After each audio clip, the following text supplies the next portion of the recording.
全球各地出现不明空气裂缝，涌出大量攻击性生物，请大家逃进安全的避难所。抗生素，一定要找到抗生素。找到了，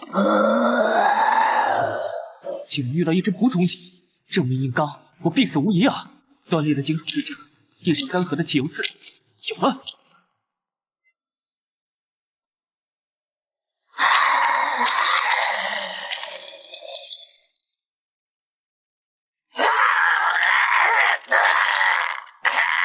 我去见阎王吧！那个东西毁了我的家园！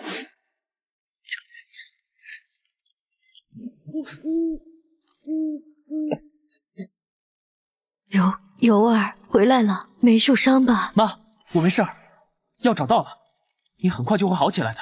傻孩子，妈的身体妈自己知道，熬不过这次了。妈，你会好的，我们说好要一起等到家园恢复的那天。尤儿，听妈说，你爸爸他不是在大灾变初期就……不，他当时被征召进了最机密的部队，去了苍穹之塔，那是人类最后的堡垒，他可能还活着。苍穹之塔，爸爸他……这是你爸爸留下的，活下去。尤儿，去找你爸爸，好好活。妈，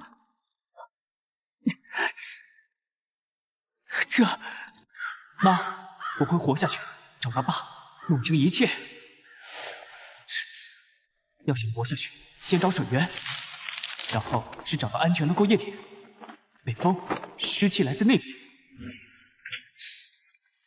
运气不错。畜生，来呀！工作油箱垂落的地方，那组车里也许还有残电，引爆油渍，电缆见火星，连锁反应，这样就够用了。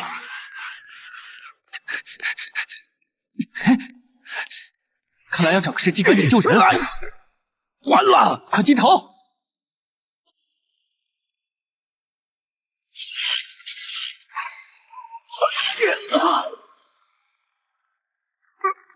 小子，你干的！能走吗？我们要赶紧走，爆炸会引来更多异种。谢了，不然我这把老骨头今天就交代了。我叫老雷，拾荒的，你呢？我江勇，你这身手不像普通拾荒者啊。灾变前练过几年，小子，你那些陷阱手法跟谁学的？我自己琢磨的，为了活命。有兴趣找个更安全的地方，系统学怎么对付那些怪物吗？哪里？曙光特训营就在西北方向，旧军事基地改建的，招募有潜力的年轻人，培养战士。我看你是个苗子。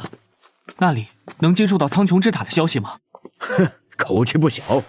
苍穹之塔塔城是最高机密，不过特训营优秀者确实有机会被选送过去。怎么，你有认识的人在塔里？不，我不确定。共鸣，这感觉，这小子怎么会有当年队长的配饰？想去的话，明天天亮跟我走，这一带我熟。不过特训营可不是过家家，会死人的，你要想清楚。我已经没有什么好怕的了，你尽管带路吧。江油、信江，还有这共鸣，小子，你到底是巧合还是队长的？让我好好测试一下你吧。就这儿，小子，接下来靠你自己了。记住，少说话，多观察。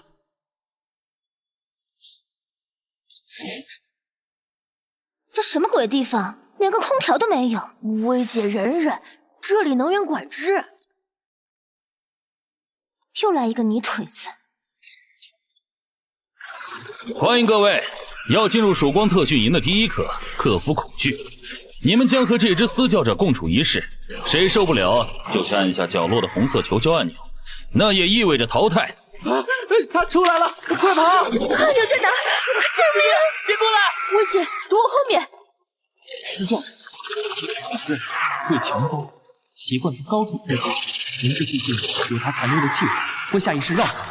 通风管道口有风，说明通往外面。别乱跑，他靠声音定位。都闭嘴，慢慢退到铁楼后面去。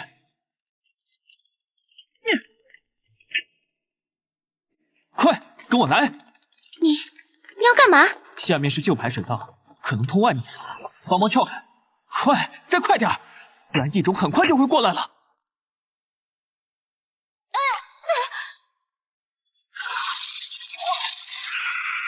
没事吧？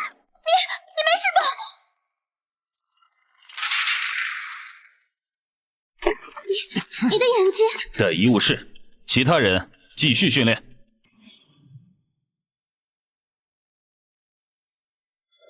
哟，醒了，再观察一下吧。你这个身体一点反应都没有，才是最危险的。什么情况？军医头上的是什么数字？278，5分钟，这是他还能活的时间。我的眼睛难道？军医，隔壁那个重伤昏迷的学员刚于5分钟前没了，是否需要上报？天哪，我的右眼竟然可以看到每个人的生命血条进度。恢复的不错，但右眼可能对强光敏感，注意防护。医生，他还能撑多久？情况不稳，可能今天下午。你的伤感染了，最多2天会恶化化脓。你胡说什么？军医都说没事。等等，切口边缘确实有异常红肿恶化。小子，你怎么看出来的？直觉。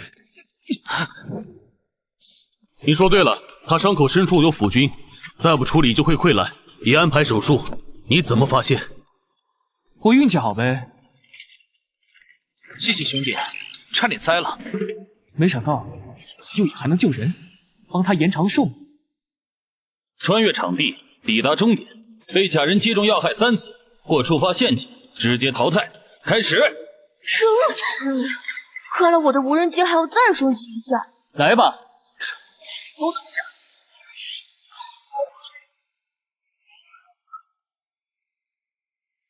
这怎么可能？他像看得见人的眼一样。太精准了。快说，你到底是怎么做到的？当然是靠眼睛看了。怎么突然被通知来此见第2位专项教官？是谁呀？你的反应速度合格，战场直觉优秀，但花哨的躲避在真正受潮里撑不过3分钟。你是老雷？重新认识一下，特训营战术教官雷刚。雷教官，谢谢你指引我来这。是问好。你的眼睛刚才在看什么？没什么，只是觉得教官气势很强。果然，你的反应超出了常规训练范畴。从今天起，每晚加练2小时，我亲自打磨你。明晚开始训练。还有，小心铁面，他对你兴趣太大了。看不到他的血条，只有问号。看来我的右眼还看不透比自己强太多的。小杰，明天的高危障碍穿越，最好申请旁观。为啥？我等这坑好久了，听说能摸到真家伙。你状态不好，可能会出事。能出什么事？你不要看我还小，好吓我退出吧。天友，别瞎说，小杰机灵着呢。就是，你那套神神叨叨的直觉，别用自己人身上。信我的嘴。行了行了，知道你坏心兄弟。但教官说了，不敢上实战课的都是孬种。不睡了，养足精神。 2人一组，佩戴感应背心，被障碍区暗藏的模拟攻击、橡胶子弹、低压电击击中要害超过3次，背心暴走，判定死亡，淘汰。就是那里，小杰，请右边绳索，快！江油，你怎么知道木板有问题？听声音，那块木板回声空洞。兄弟，多谢了。好痒，好像有什么东西在钻。死亡预告：目标体内存在蚀骨寄生蜂幼虫，幼虫成熟破体需10分钟，届时宿主脊椎溶解，即刻死亡。幼虫破体后存活10分钟。都起来！小杰被寄生了，去叫军医，快！我去叫医官。幼虫嵌在第3节颈椎缝隙，紧贴神经和血管，强行切除风险极大，可能瘫痪、无脑出血。军医，幼虫现在头部朝左下方，他右前方0.3厘米处，由于小血管分支，左后方是主神经束。从他2点钟方向，贴着他甲壳边缘下刀，深度2毫米，可以避开主要血管和神经。你怎么看得这么清楚？还说得这么具体？我能感觉到，相信我，时间不多了。来，你说，我做。停！刀尖碰到他触角了，他受惊会往右下钻，准备镊子，向眼睛方向，快！不可思议，你简直像有透视眼！他这条命是你从死神手里抢回来的。对不起，我昨天还嘴硬，没有你，我死定了。江悠悠哥，我这条命是你给的，以后我小杰这条命就是你的。别说傻话，好好养伤。预告：寄生体也有血条，这眼睛的能力还在进化。下一次，我蚀骨寄生蜂幼虫在特训营出现，是3年来第一次。他们需要活体宿主在密闭环境产卵。营区昨夜所有入口监控未发现异常侵入。你提前2天就知道小杰会出事，昨天你又精准的指引手术，连幼虫位置、血管、神经都一清二楚。你不该说点什么吗？我说了，是观察和直觉。这已经不是直觉的范畴。唯一合理的解释，你提前知道了情报，甚至你就是那个把虫卵带进来的人。不是我，我没有做的事，你别诬陷我。那就解释清楚，否则我有权将你作为潜在威胁移交内务部审讯。他血条怎么会有异常？但此刻无法深究，瞒不住。我确实看到了，用我右眼看到的。黄金幼童能看到他人生命倒计时和体内异常，听起来像天方夜谭。别紧张，加油同学，看我们2个，我们头顶有数字吗？研究员 B 的头顶显示，但您的走间后方有一小片区域，有独立波动的红色光点显示15分钟。那是什么？不清楚，但它刚刚动了一下，朝着您后颈方向移动了大约2毫米。被发现了，这眼睛真碍事，与风去死！好快啊！你的眼睛我要了，那就看你有没有这个本事了。外面的人看到没有？他才是间谍。糟糕，被射击了！跑吧跑吧，这里是我的猎场，看你还能跑哪儿去！赌一把，有了！还真是不好对付。抓到你了！不过管道竟然能躲，我们所要爱我的是爱。加油，快出来吧，你无处可逃了！什么？这边，跟我来，快！你怎么？闭嘴，先逃出去再说。我在医务室偷听到体面教官和内务部的通话，他们要对你进行深度检测，其实就是人体实验。果然，我就知道事情没这么简单。你们都得死！没路了，通风管道打不开啊，需要密码开启。该死，怎么办？江油！就是现在，看我的！贤侄大人不会放过。果然是被远程控制的寄生体。雷教官，你到底是？先离开这里，前面的人马上就到。看看这个。编号843，江天行的生命感知能力出现最后一次记录是3年前塔城沦陷前夕。这是我父亲，我终于找到父亲的信息了。江友，从你的能力波动曲线看，相似度97.3%，和那个人一样。你甚至更完整。江友，你居然能看见生命血条进度，是真的？我能看见血条和剩余寿命。你父亲就是因为发现了实验的致命缺陷。被注射者最终会异化成怪物，才被迫带着核心数据出逃。而你江油，你是自然觉醒的审判者血脉。某些人认为你的基因是完善原血实验的最后钥匙，所以铁面教官想抓我做实验。不止他，营地里至少有1/3的高层已经投靠了利用派，他们想用你的血制造批量可控的能力者军队。疯子，那会害死多少人？他们找来了。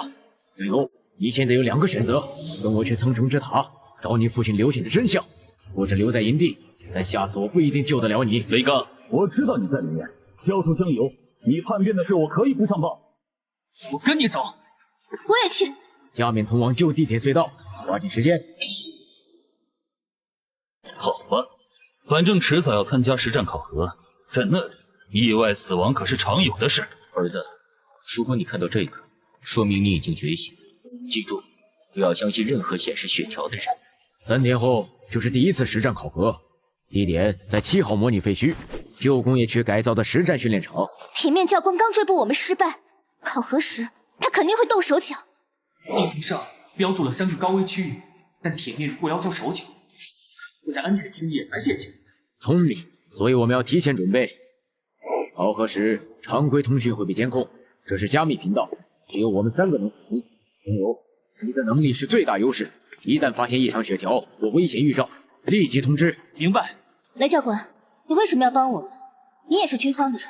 3年前苍穹之塔沦陷时，我所在的特别行动队奉命护送江天行博士撤离，我们失败了，你父亲失踪，我的队友全部牺牲，我活着就是为了查出真相，给兄弟们一个交代。我会找到父亲，也会弄清当年发生了什么。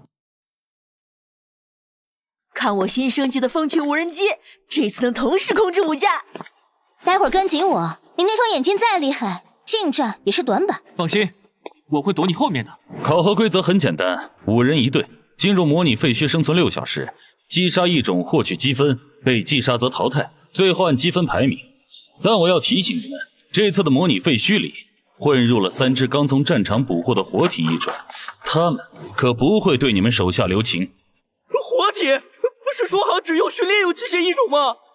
会死人的。好了，现在退出还来得及，末日可没人和你讲规矩。他的兴奋，那些紫色纹路在跳动。前方50米安全。等等，右侧通道有热量信号。后退，是战将级。铁甲兽，这不是我们该对付的级别。小杰躲开！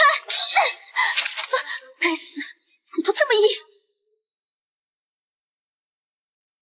林威引他抬头，小杰无人机准备攻击口枪，学员弟用绳索套他后腿。风群，瞄准他嘴里。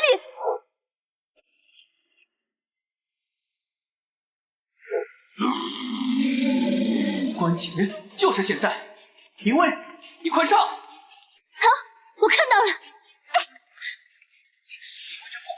不是训练营教。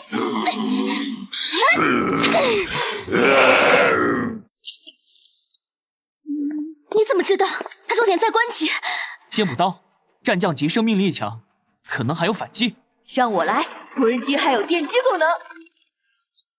等等，这是人类的军牌，怎么会戴在异种身上？难道？考核结束，请各小队陆续返回宿舍。是。确认积分：江游、林威、小杰。击杀战将级，额外加500分。这是从哪里？从那头铁甲兽脖子上找到的。李卫国，第3兵团最好的重机枪手，3年前踏出沦陷，全员战报牺牲。但他如果牺牲了，军牌应该在烈士墙，为什么会戴在异种脖子上？可能是异种捡到的战利品。战场混乱，什么情况都有可能。那只铁甲兽是从哪个战场捕获的？军事机密，雷教官一阅全录。这件事我查清楚，我们先去休息。好戏才刚刚。穿上深色行动服，带装备。1个小时后就地铁隧道线，务必单独。果然，他查到线索了。林威，醒醒！谁？雷教官有发现，要我过去，但我需要支援。小杰也叫上，他那些小玩意儿能派上用场。游客，大半夜的。雷教官找到了李卫国军牌的档案记录，事情可能比我们想的更严重。那我能在路上黑进去看看吗？别废话，快准备！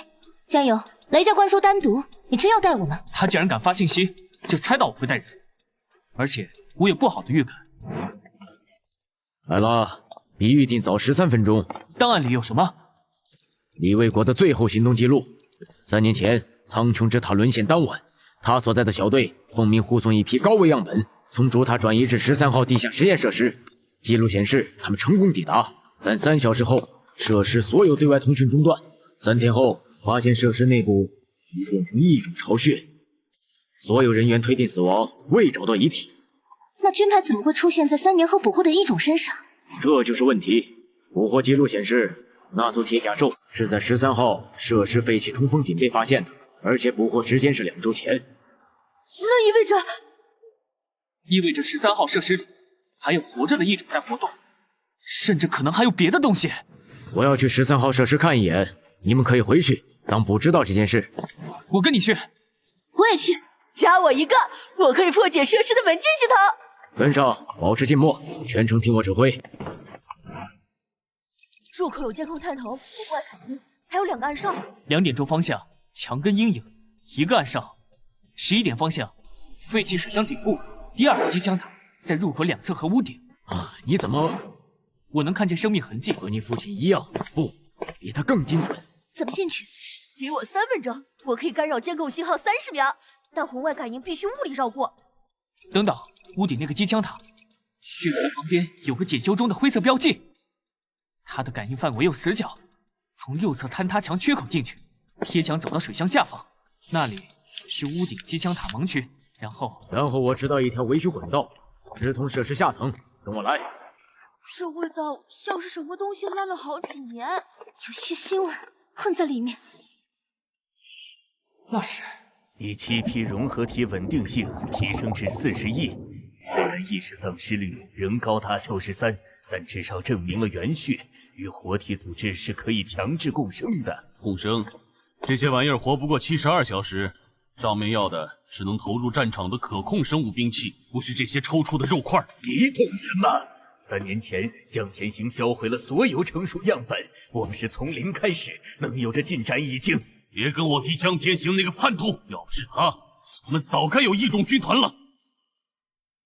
说起来，2周前逃出去那只铁甲兽融合体处理干净了吗？被特训营那帮人捕获了，不过放心，已经安排成实战考核意外，铁面会处理好。那只融合体脖子上还挂着实验体的身份牌，万一被认出来，认出来又怎样？谁会相信异种曾经是人类？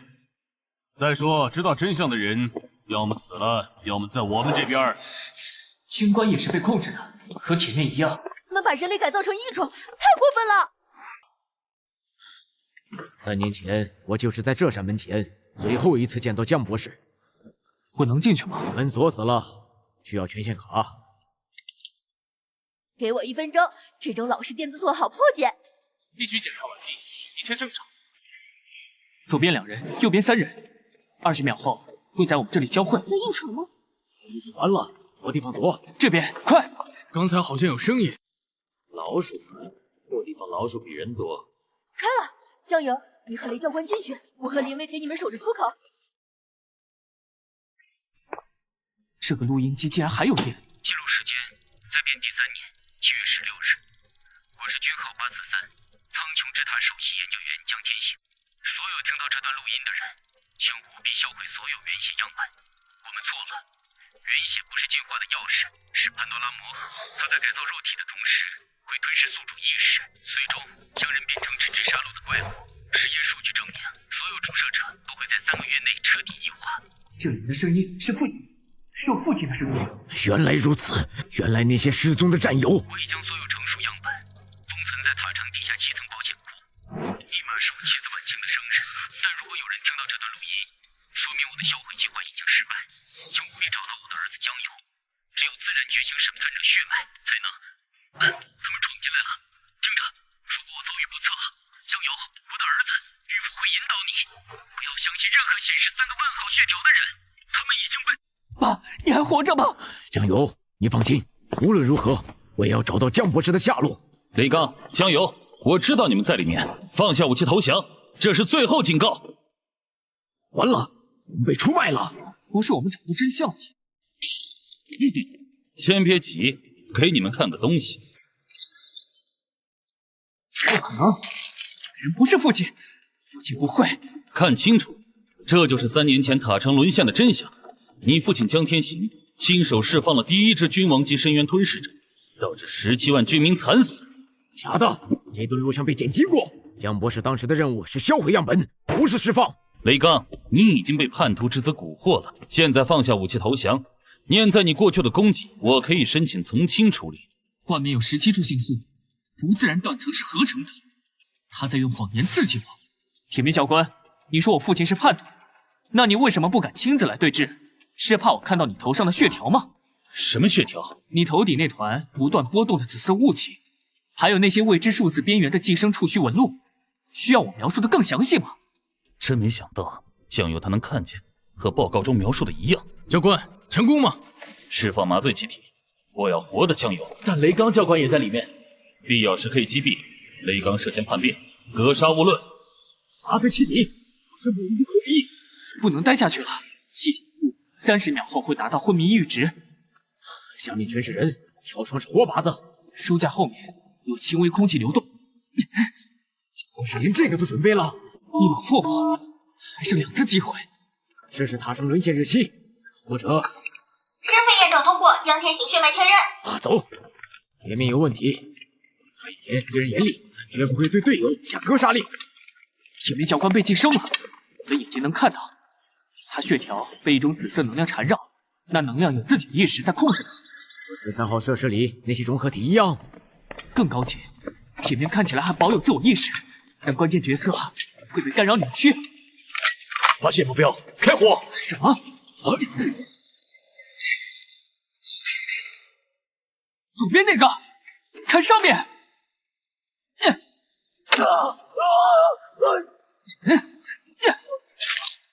已经使用过度了，你们坚持吗？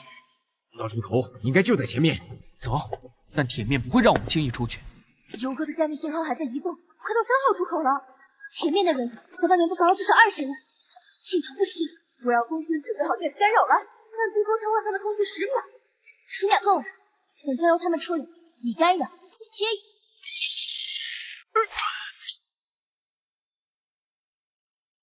精彩，居然能找到江天行预留的逃生通道。不过游戏到此为止。人太多了，游哥，我准备干扰了，你们找机会往东北角废车堆跑。他的本体意识在挣扎，气声控制不稳定。教官，你还记得3年前在塔城废墟，你抱着阵亡战友的遗体发誓，要替他看到人类重建家园的那天吗？小哲，我答应过他。闭嘴！那都是过去的事了，现在我只相信力量，开枪！就是现在，小杰！别让他们跑了！闭眼，3秒后，就是现在！球哥，你太帅了，闪光弹时机绝了！你眼睛在流血。副作用看太久了，但值得。我看到了铁面被控制的真相。什么真相？他后颈椎位置嵌着一颗寄生核心，那东西在吸收他的生命力，同时释放紫色能量控制神经。核心有自己的血条，剩余42，能取出来吗？除非他自愿或者杀了他。酱油，你逃不掉的，把眼镜交出来，我可以让你死得痛快。只剩1个弹夹了，准备进站突围。不，我要揭露他，让所有人都看到真相。终于不跑了吗？铁面教官，你后颈第3节脊椎位置，是不是3年前在塔城沦陷战中被虚空地狱者触须刺伤过？伤口一直没愈合，反而越来越痒，每到深夜就能听到有人在脑子里说话，对吧？你怎么知道？因为他就在你的身体里，那不是伤，是寄生。他在吃你的命，用你的身体做容器。教官，他说的是真的吗？闭嘴！都闭嘴！我没有被控制，我是自愿的，为了力量，为了活下去。滚出去！从我的脑子里滚出去啊！那是什么东西？什么东西？杀了我！他在逼我伤害你们，我撑不住了。教官，告诉我，是谁把你变成这样的？先知，他在塔城沦陷后出现，说能给我力量保护剩下的人，但我不知道代价是这个。不过现在无所谓了，因为苍穹之路已经沦陷了。先知大人亲自带队，3天前就攻破了最后防线，你们人类堡垒完了。什么？塔城沦陷？不可能！我们昨天还收到常规通讯，那是录音，傻瓜。塔城现在已经是新人类的乐园了，所有反抗者都成了实验材料，包括你们心心念念的江天行博士。你胡说！酱油，快跑，去找13号设施最深处的真相之间，那里有你父亲留下的。快走！现在出去，想去看看你的眼睛。江友，听我的，我们必须立刻离开这里。去真相之间，那里可能会有阻断这种联系的方法。真的沦陷了吗？那东西没跟进来吧？撞击声停了，但他可能在外面等我们。这里就是真相之间，附近最后停留的地方。说看到此信息，说明原先寄生体已突破，所有相关研究数据被物理销毁，唯一备份对于苍穹之塔主控核心立马晚清尤儿的生日组合，不要试图挽救因为深度寄生者，他们的生命已与寄生体绑定，杀死寄生体，宿主一死。唯一备份在塔城。但铁面说塔城已经沦陷了，如果备份在那里……等等，中断在接收外部信号。这是苍穹之塔的军援紧急频道，信号很弱，断续严重。这里是苍穹之塔临时指挥官秦雪，塔城遭遇巨蟒子异种集群，围攻防线已崩溃至第3区，请求所有收到信号的友军单位紧急支援。秦雪指挥官，你还活着？雷高，是雷高的声音吗？你们在哪里？塔城需要支援！喂，没时间了，塔城能量核心被熔岩巨兽击伤，防护罩最多再支撑7天，如果7天内没有援军，全城17万居民将无人生还。告诉江博士，他儿子如果还活着，不要来塔城，这里已成死地。重复，不要来！全城只剩7天，你父亲让我们别去。正因为他让我别去，你才更要去。情况你们都知道了，苍穹之塔是人类最后的堡垒，现在他需要援军。这次行动自愿参加，怕死的现在可以退出。教官，我们训练就是为了这一天，干他的野种！战！很好，登记。1队、2队跟我乘1号机，3队2号机，后勤和技术组3号机。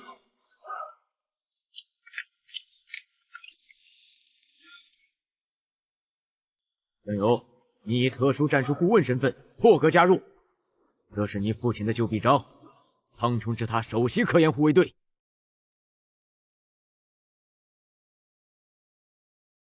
我还没通过正式考核。以旧小节识破提升，与铁面围捕中突击，比任何考核都真实。现在我需要你的眼睛。我也去。还有我的无人技能震传能干扰，肯定有用。跟上，但记住，在塔城活着比杀敌更重要。细胞环境3公里，2只虎1狐，生命值不高。正前方5公里有小型异种群，应该能绕开。机长建议航向偏东7度，爬升200米。前方5公里有异种群，密度较高。雷达没显示啊。其他的行哦。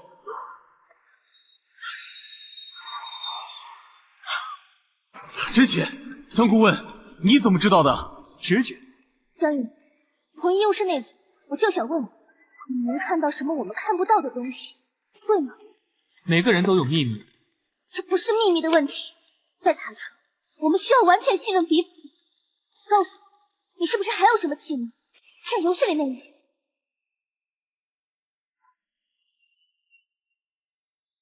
血流是问本源是和符文，它到底是什么血脉？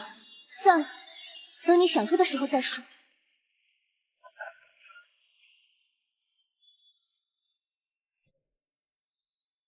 雷教官，你为什么也是问号？遭遇突袭，大量4只飞龙从云层上方补充，数量超过50只，曾被天战。所有人守住2侧射击口，别让他们靠近引擎。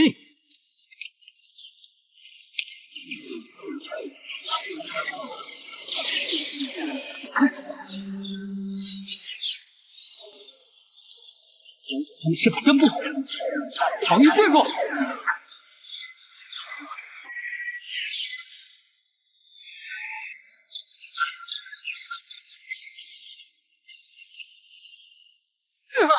毒液腐蚀进来了！割掉染毒的战斗服，快！冲住！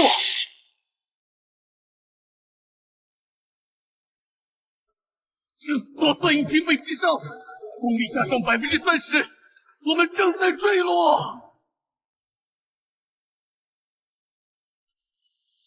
好震撼的，那就是苍穹之塔。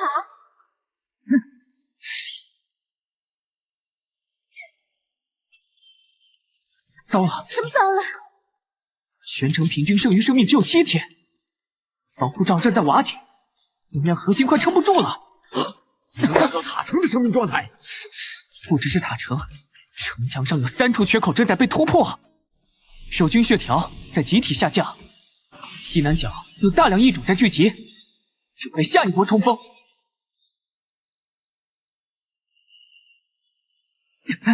看太远了，消耗太大，我的眼睛好痛啊！你的眼睛在流血。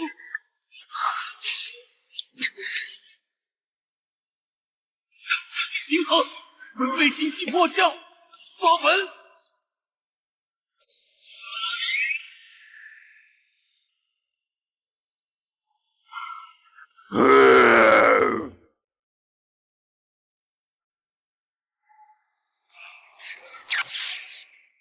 还有人吗？报告情况。1号机幸存9人，2号机和3号机失联了。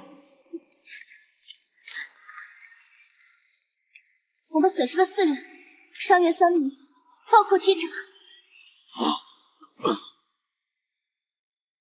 方向800米，有17只爬行异类正在靠近。西南方向有大量生命信号，是人类守军，距离1.5公里。放敌机舱内重型装备，自带新武器和急救包。西南突围，与守军会合。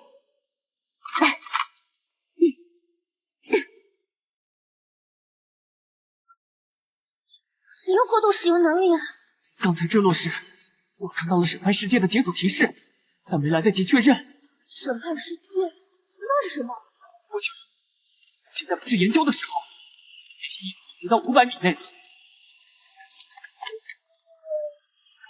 太快了，要追上来了。弱点在腰部侧肋，虎甲最薄。雷教官，我需要3秒静止时间。所有人转身，激活3秒。就是现在，林威，左儿那只腰部右肋。收到，小杰。右前方废弃2楼窗口，无人机投掷震撼弹，他们听觉敏锐。明白。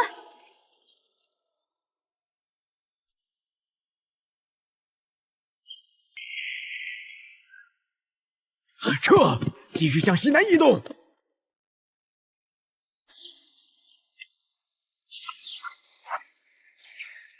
新来的，哪个部队的？曙光特训营战术教官雷刚，奉命支援。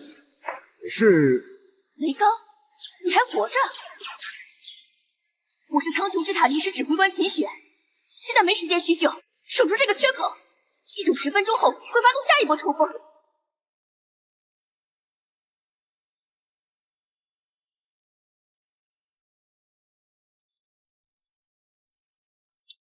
他的军衔标志旁还有一个微小的金色徽章虚影，及照片佩戴的小图。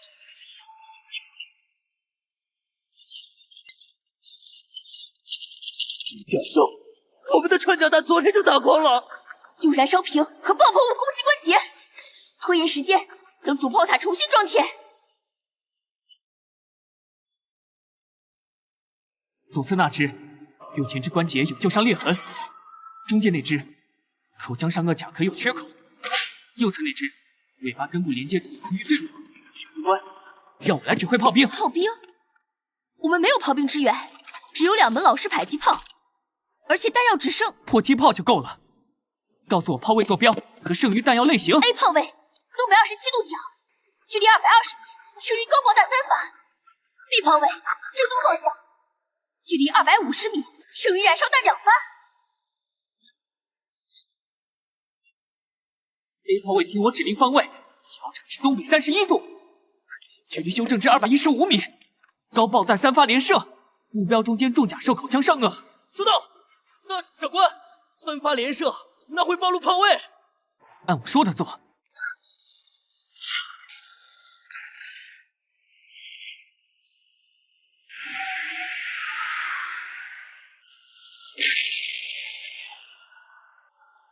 一发射入土枪，你是怎么？B 炮位，燃烧弹2发，方位正东偏南5度，距离235米。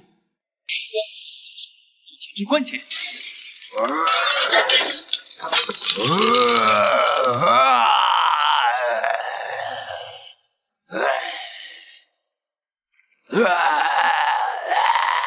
A 炮位还剩什么弹药？只剩1把烟雾弹。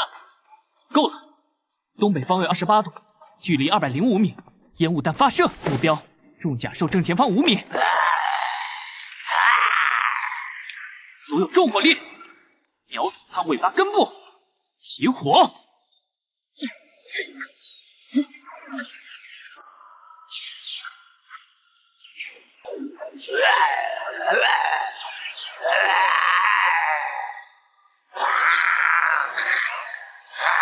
狙击手，突破心脏位置。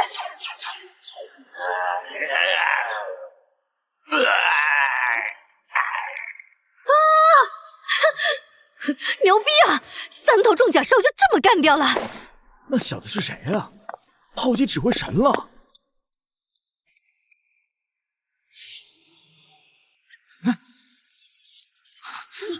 你刚才计算弹道时，眼睛里的金色光芒，你姓什么？江河的江，江油。你是江油，江天行博士的儿子。秦指挥官，你认识江油？像，太像了，尤其是眼睛的形状，和江博士年轻时一模一样。你母亲呢？李婉清女士她母亲不久前病逝了。果然，江博士离开前最担心的就是你们母子。江油，你父亲江天行是我在苍穹之塔的导师，也是我最尊敬的人。3年前塔城沦陷时，他为了保护核心研究数据不被利用派夺取，主动进入了。这里不安全，跟我去临时指挥所。有些事只能告诉你一个人。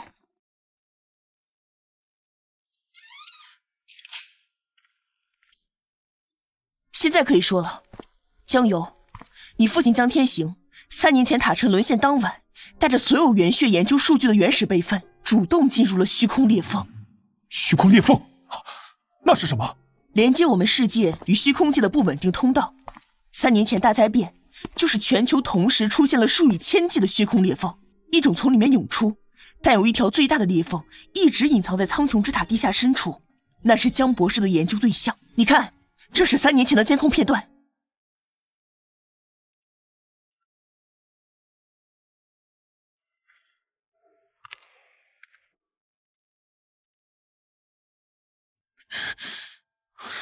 他临走前对我说了2句话，第一句是，如果我儿子江油还活着，并且觉醒了生命之瞳，告诉他玉符会引导他找到我。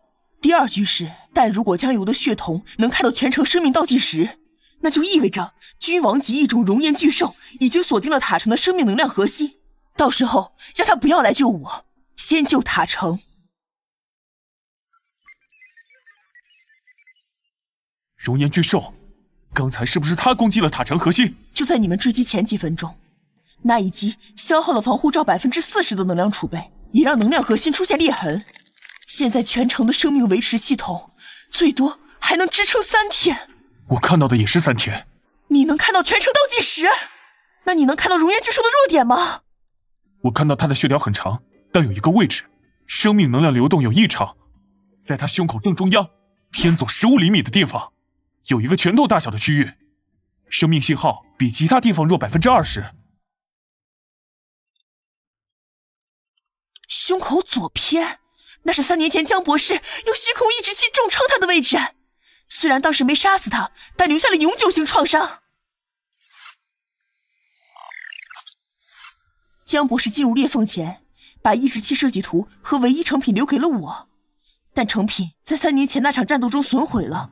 如果要再制造一个，需要塔城核心实验室的设备，而那里现在已经被熔岩巨兽的吐息彻底熔毁，设备、材料、备份数据全没了。秦指挥官，紧急执勤！熔岩巨兽开始向第2防线移动了，他可能要亲自冲锋。第2防线后面就是地下避难所入口，那里有8万平民。抑制器，如果我能用眼睛暂时模拟它的效果呢？模拟虚空意志，那需要精确控制生命能量的流动，稍有不慎就会……我看到了，熔岩巨兽胸口那个弱点的生命流动轨迹，我能尝试干扰它，但需要有人把它引到空旷地带，给我创造至少10秒的瞄准时间。不愧是江博士的儿子，疯起来和他一模一样。我来当诱饵，塔城还有3架还能飞的突击机甲，其中1架是江博士当年亲自改装的审判者原型机，本来就是留给你用的。给我用的？江博士说过，如果我儿子觉醒血瞳，那台机甲就是为他准备的钥匙。秦雪，这把钥匙该交给它主人了。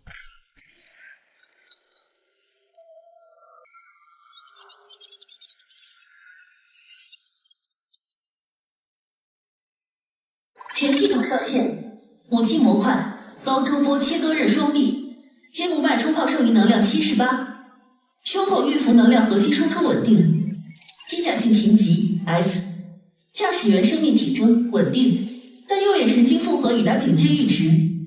这就是父亲留给我的审判者。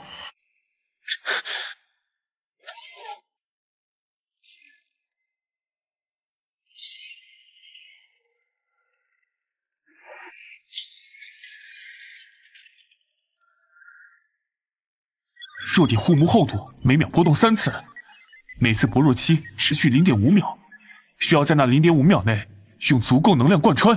江友，听得到吗？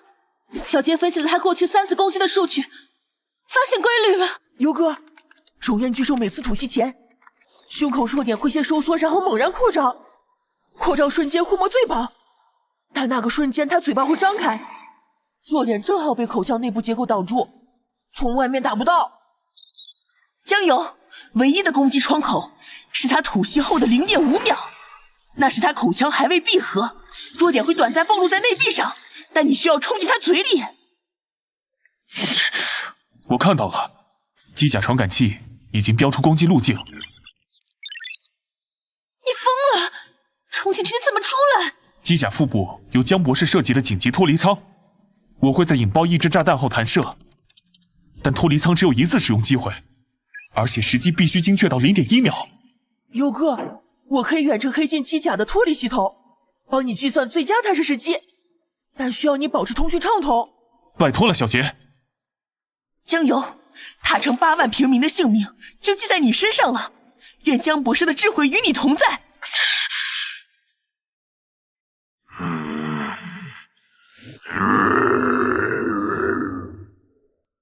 检测到光能反应，目标即将进行熔岩吐息，倒计时3、2，就是现在！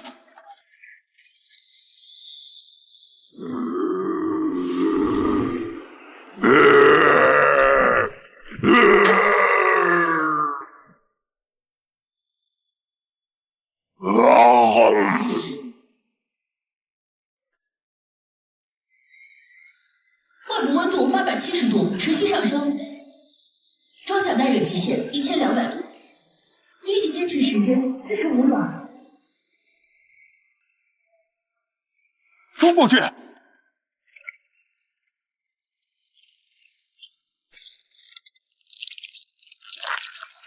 警告，目标试图闭合口腔，压力指数超标。小杰，脱离倒计时。游哥，弱点护膜将在2.7秒后进入最薄状态，持续时间0.5秒。但机甲现在的位置弹射轨道会被闭合的肉壁挡住。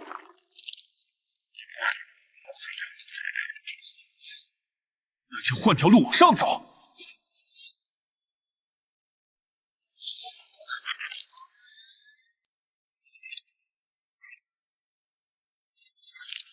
检测到目标生命能量核心波动源，正前方15米。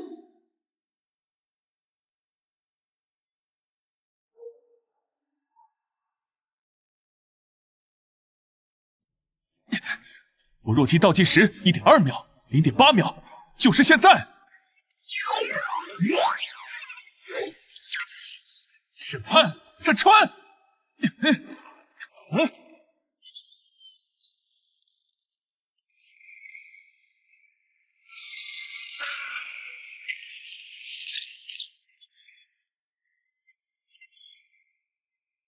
目标生命体征断崖式下跌，警告：宿主死亡反应引发生物组织崩溃，建议立即脱离。游哥，弹射窗口现在向上45度角，弹射。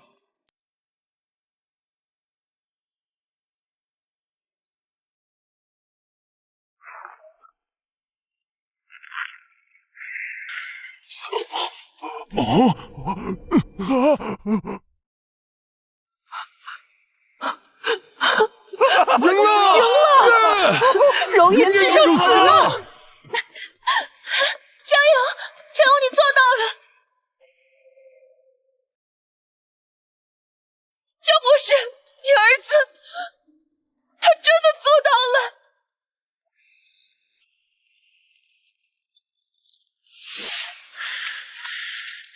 耶！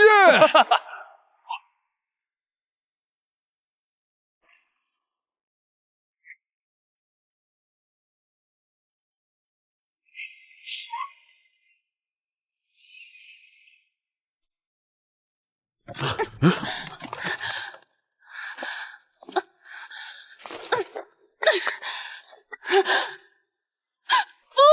江友，江友，你回答我，江友。有生命信号，但很微弱，在下面至少5米深。所有人挖，快挖！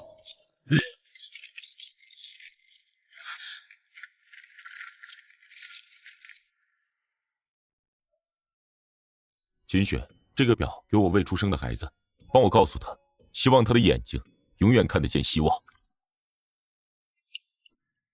江博士，对不起，我没保护好他。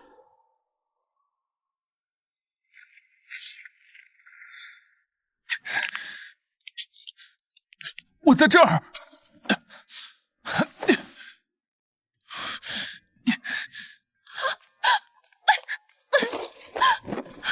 江友，你还活着，你还活着！齐家托里藏的缓冲系统救了我一命。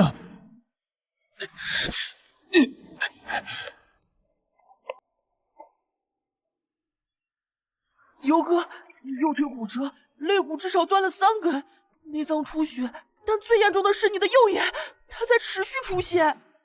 我的眼睛在巨兽体内时，看到了不一样的东西，我不用睁眼也能看到。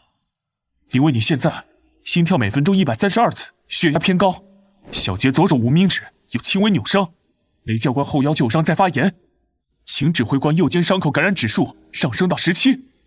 你怎么知道我的？秦指挥官，你的伤需要立刻处理，感染再扩散，3天内会引发败血症。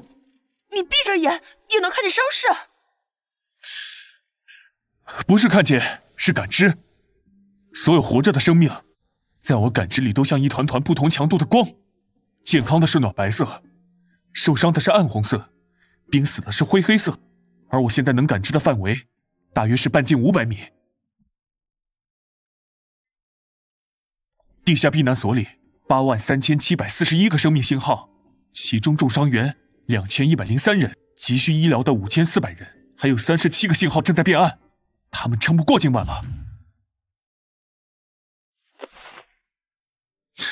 秦指挥官，请立刻组织医疗队，按我指示的坐标去救人。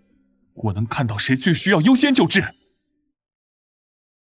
另外，巨兽尸体内部有我父亲设计的虚空抑制器原型碎片，把它挖出来，我们可能需要它来对付下一个君王级。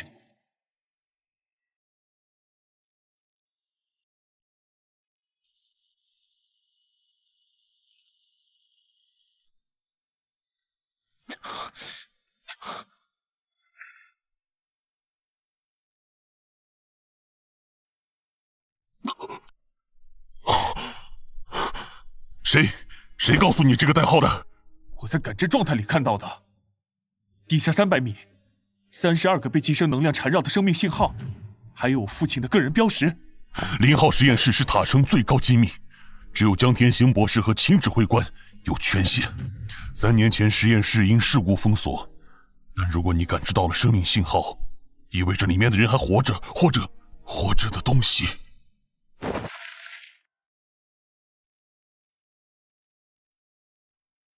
手术完成了吗？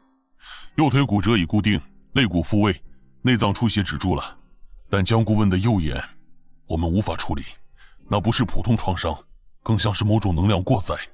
辛苦了，你们先出去，我和江友有话说。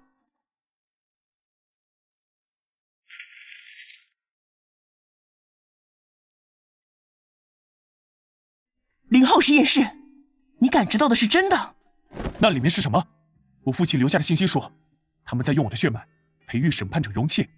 3年前塔城沦陷前夜，江博士发现利用派在秘密进行一项禁忌实验，抽取他血液中的审判者基因，尝试批量制造人工觉醒者。这就是0号实验室最初的目的，但实验失败了。32名志愿者注射基因药剂后，全部出现严重排异，生命垂危。江博士下令封存实验室，销毁所有样本。但我感知到的信号，他们还活着。不知道。实验室封锁后第3天，塔城沦陷，所有通道被废墟掩埋。我们尝试过2次救援，但都因异种潮和结构坍塌失败。最后一次探测到生命反应是1年半前。如果你能感知到他们，意味着封锁可能松动了，或者里面的东西变强了，信号能传出来。带我去。父亲的遗产不只是那台机甲，对吧？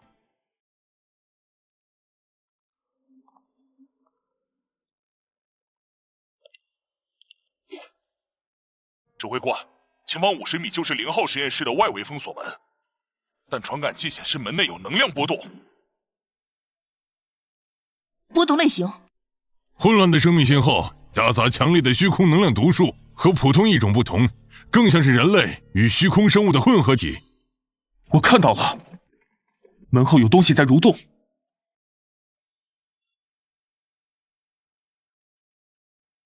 需要你的玉符，这是江博士设定的最终权限，只有他的直系血脉能打开。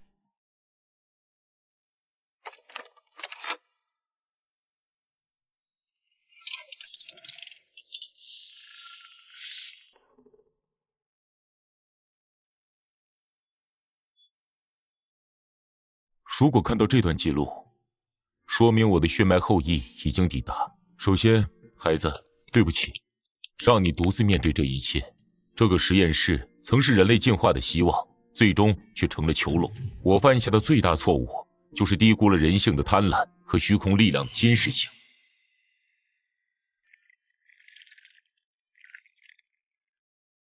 他们曾是志愿者，相信能为人类开辟新道路。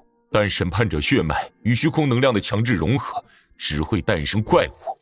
我无法拯救他们，只能将他们封存，等待真正的审判者出现，给予他们安息。但这段记录的主要目的是告诉你真相：你觉醒的生命之瞳并非偶然，它源自远古文明审判者，一个曾守护多元宇宙生命平衡的种族。他们的血脉散落各个世界，只有在文明面临存亡危机时才会觉醒。审判者的使命是维护生命不可剥夺的法则，但我们的世界虚空裂缝撕开了这道法则，异种掠夺生命，人类也在滥用生命。孩子，你需要找到失落的生命法典碎片，那是审判者文明的遗产。5块碎片集齐，你才能真正掌控血脉之力，修复这个世界的生命法则。第1块碎片，我留在了塔城核心保险柜。密码是你母亲的生日，但小心，保险柜有3次试错机会，第3次错误会触发自毁。另外，实验室深处封存着我研发的虚空抑制器原型，它们可以暂时压制异种的再生能力。带上它，你会需要的。儿子，无论你是否原谅我这个失职的父亲，请记住，你的眼睛不是为了凝视死亡而生的，而是为了守护生命而亮的。活下去，然后审判该审判的。爸爸，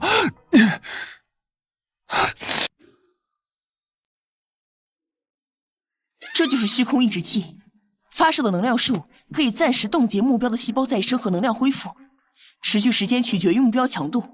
对君王级大约只有3秒。3秒够了。是封存区，那些培养舱。退后，有东西要出来了。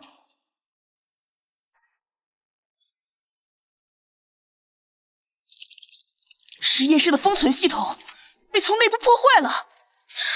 那32个生命信号正在融合，他们把自己连接在一起，变成了一个混合体。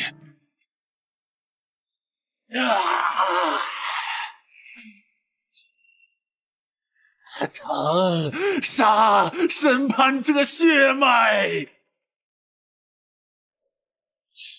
他们已经死了，是碎片的力量和虚空能量的冲突，把他们的尸体强行粘合在一起。碎片在试图净化，但虚空能量太强。掩护加油后撤！这东西不稳定，可能会自爆。不，他们在求救。他们已经死了，是碎片的力量和虚空能量的冲突，把他们的尸体强行粘合在一起。碎片在试图净化，但虚空能量太强。审判者，给我解脱！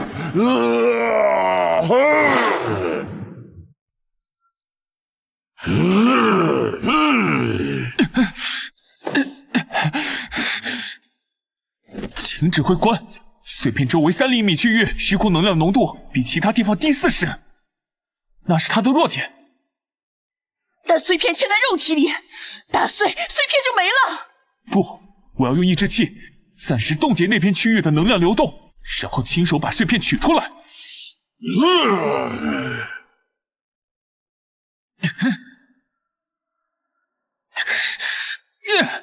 冻结！好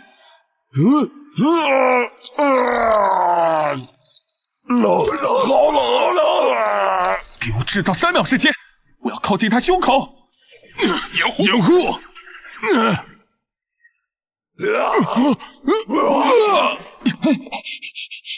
！3秒、2秒、1秒。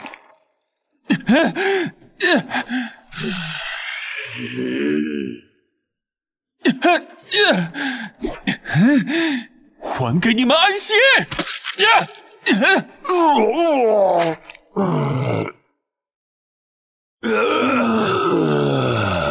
谢谢。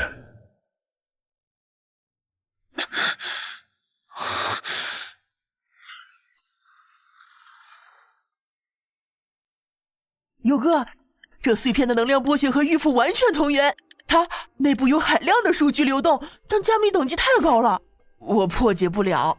你又透出使用能力了。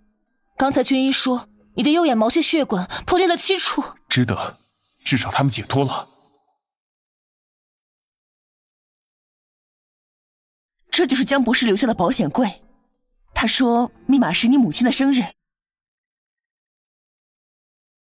密码错误，剩余尝试次数2。不对，怎么会？也许是你记错了，或者江博士指的生日不是阳历。母亲只过阳历生日，父亲每年都会在那天早早回家，给他带一束野花。父母结婚纪念日1015。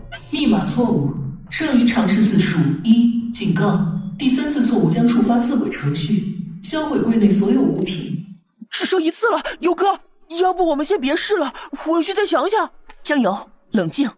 江博士不会设一个你猜不到的密码，他一定留下了提示。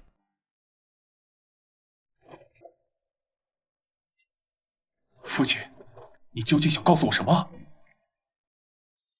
血统能看见生命痕迹，那能不能看见最近3个月内有7次按压记录，但其中6次都是随机的错误尝试，应该是利用派的人试图破解。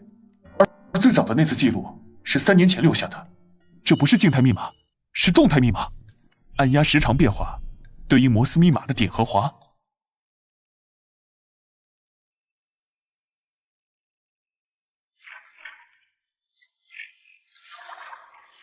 Love Wanken， 爱婉晴。对，Wanken不是母亲的拼音。Wanken是婉君的，又是拼音拼法。这是父亲私下对母亲的昵称。我明白了，密码不是日期，而是父亲对母亲的爱称。但 Love Wanken 有9个字母，键盘是数字减数字键盘，字母对应老式手机9宫格输入法，568309262286。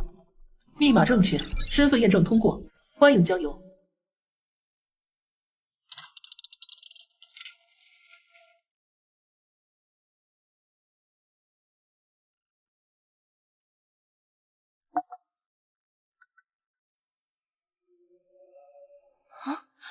生命法典碎片1共5，核心律例：生命不可掠夺，只可交换。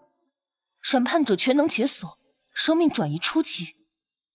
描述：审判者有权将自身生命能量自愿转移给其他生命体，以维持其存在。转移比例：审判者1天寿命，可为目标续命1小时。警告：此权能不可逆转，所耗寿命无法通过任何方式恢复，滥用者将失去审判者资格。生命不可掠夺，只可交换。等等，这意思是你可以用自己的命去救别人，而且1天只能换1小时，这太不公平了。但这就是审判者的意义，不是随便剥夺，而是在必要时用自己的生命去衡量、去交换。请指挥官，前线送来重伤员，失血过多，伤口告急，最多还能撑10分钟。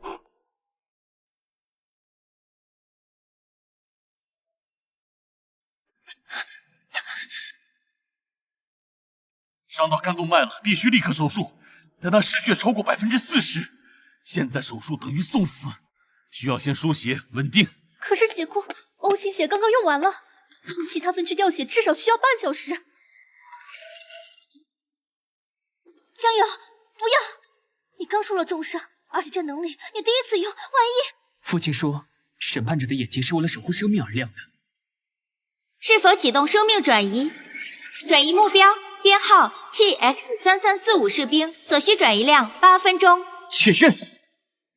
血压回升了，可以手术了，快做手术室。你感觉怎么样？少了点东西，但不后悔。审判者江游初次行使生命转移权能，当前生命余额1023天，请谨记，每一次交换都是你对生命价值的衡量。儿子，如果你看到这段影像，说明你已经激活了第1块碎片，并理解了生命交换的意义。但接下来我要说的，你必须牢记：审判者的生命转移能力，本质是将自己的生命本源分割出去。每一次分割都会永久削弱你的生命潜力，初期可能只是虚弱，但随着使用次数增加，你会加速衰老、器官衰减，最终在达到某个临界点后，生命值归零的速度会指数级加快。我的研究推测，审判者血脉的安全转移阈值大约是自身总寿命的30%。以你现在的1024天计算，一旦转移超过307天，剩余的寿命将会在极短时间内燃烧殆尽。这不是警告，这是规律。但父亲给你留下了保险。林薇那孩子，你应该已经遇到了。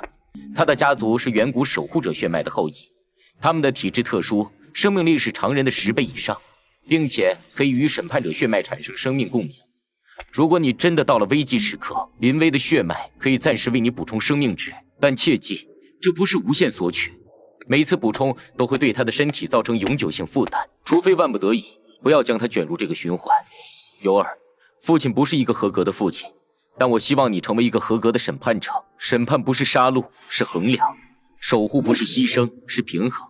保重。优哥，你已经用了1天生命值了。你用了？什么时候？昨晚救了一个士兵。江游，从今天起，除非我的书面批准，禁止你使用生命转移能力，这是命令。第37个了，今天才过去半天，怎么办？我一点也帮不上。快，前线侦察队遇袭，他们都被虚空蠕虫寄生了，需要立刻手术。蠕虫已经钻进脊椎了，手术成功率不到10%，而且我们没有足够的抗寄生血清。杀了我，好疼！25岁、31岁、19岁，平均寿命不到半小时，而我还有1022天。总计需转移1.2天。警告：连续转移将产生叠加消耗，实际消耗约为1.5天。确认。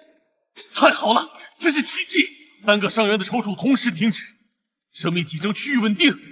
看来我的寿命只剩1020.5天了。你又用了，是不是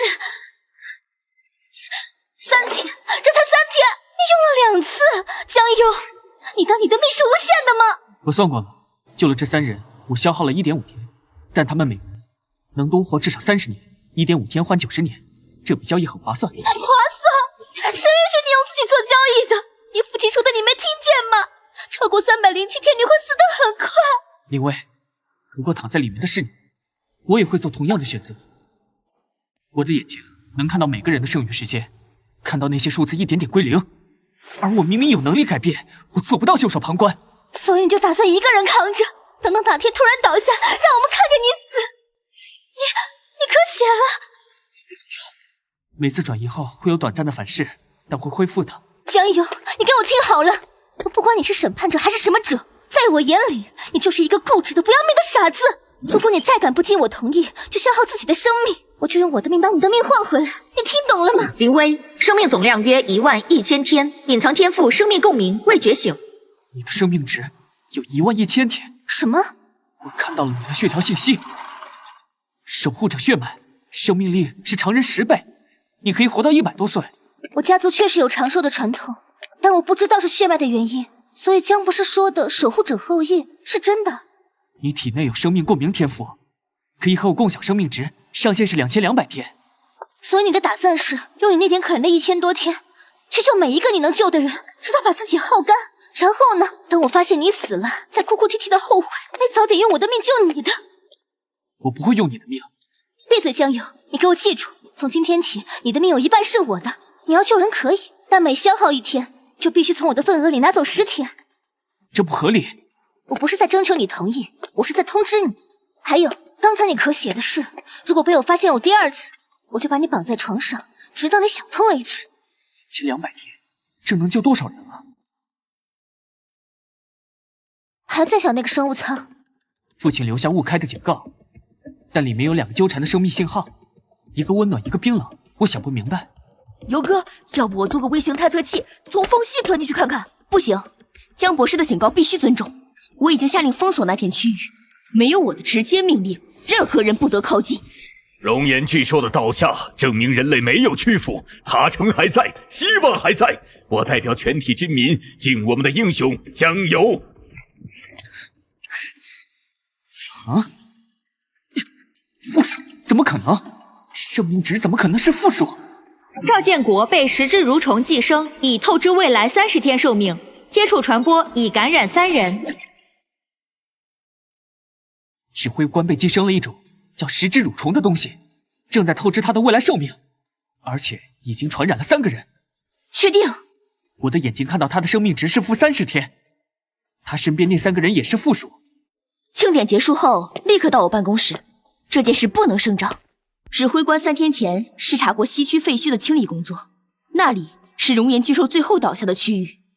我调取了当时的监控，找到了。指挥官在观察时接触过一个奇怪的遗物，岩浆巨兽尸体旁有一块发光的紫色晶体碎片，接触时间只有4.7秒，但晶体表面的能量读数极高。食之蠕虫可能就寄生在那块晶体里，接触瞬间就完成了感染。那另外3个人呢？副官和秘书当天陪同观察，也接触过晶体。请问是在当晚帮指挥官整理衣服时感染的？看来真是接触传播。食之蠕虫，虚空生物图鉴里没有记录。江游，你的能力能看到怎么解除诅咒吗？我试试。生命感知，倔强。看到了，他心脏旁边有个沙漏状的寄生体，他在把指挥官未来的寿命转化成能量，供养自己。转化速度，每天透支10天寿命。照这个速度，30天后，指挥官会直接时间耗尽死亡。30天后？但他已经透支30天了，岂不是？对，实际上从感染那一刻起，他就只剩30天可活。现在已经过了3天，所以他显示负30天，意味着他已经透支到了第33天。那另外3个人感染时间不同，透支进度不同，但原理一样，必须尽快清除寄生体。怎么做？手术？寄生体缠绕在心脏的时间线上，强行剥离会直接扯断生命线，需要更温和的方法，也许可以用生命链接。江顾问，需要我们做什么？我会用能力把指挥官和感染者的时间线暂时与你们的健康时间线链接。原理是用你们的健康生命力暂时支撑住他们被透支的时间流，延缓诅咒速度。对我们有什么影响吗？会暂时感到疲劳，可能轻微头晕，但理论上不会永久损耗你们的寿命，因为只是支撑，不是交换。生命链接建立。指挥官的生命体征稳定了，时间透支速度从每天10天降低到了每天1天，有效。能维持多久？以我现在的掌控力，最多维持12个小时，之后需要重新炼接，而且每次效果会递减。眼睛又出血了。没关系，至少我们争取到了时间，但这只是缓兵之计，必须找到彻底清除食之蠕虫的方法。这是江博士进入虚空裂缝前留给我的私人研究笔记，里面记录了一些他尚未验证的猜想。江博士认为，大灾变时出现的数千条裂缝，大部分会在3年内自然闭合后稳定，但少数几条主裂缝会周期性开启，其中一条就在苍穹之塔地下深处。按照他的推算，距离下一次开启还有3天。3天后，父亲进入的就是那条裂缝。对，他带着所有研究数据进入，是为了阻止利用派追进去获取资料。但这也意味着，如果他还活着，他可能被困在裂缝另一端的虚空界。江游，我知道你想去找他，但裂缝另一端是未知的领域，危险程度远超我们的世界，而且3天时间，我们连食之蠕虫的根治方法都未必能找到。如果父亲在那边，他可能知道怎么对付食之蠕虫，而且第2块碎片在生物舱里。父亲留下误开的警告，一定有原因。也许那个生物舱和裂缝有关。优哥，不好了，那个生物舱它自己开始震动了，表面的误开2字正在变成快来。舱内温度正在急剧上升，已经达到60度，而且2个生命信号的波动开始同步。那个冰冷的信号在模仿温暖的信号。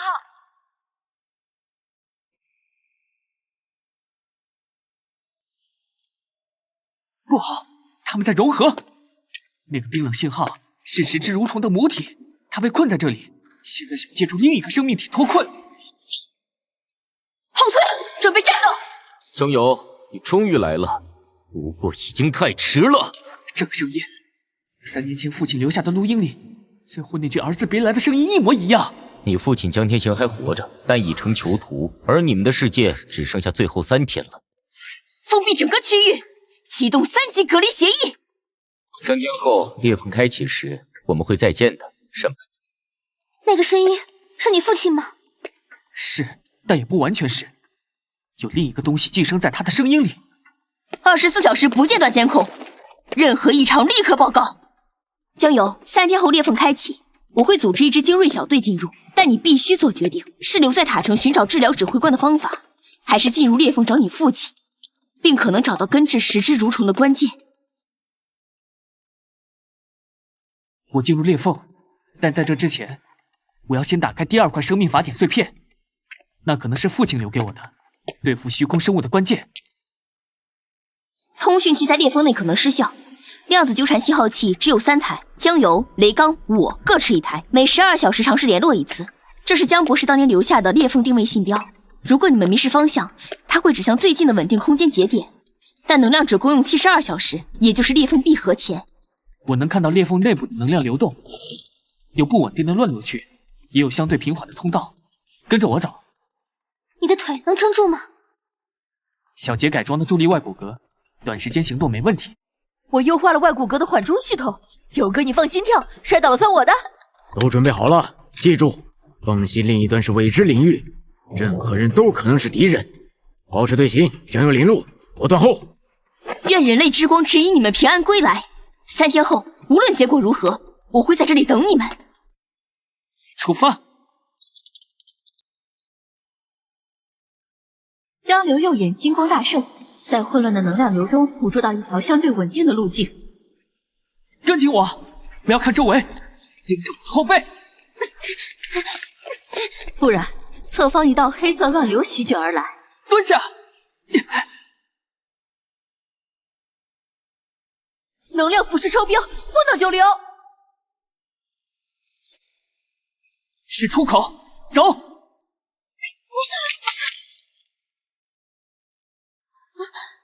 这地方重力是混乱的，空气成分、太阳比例和地球接近。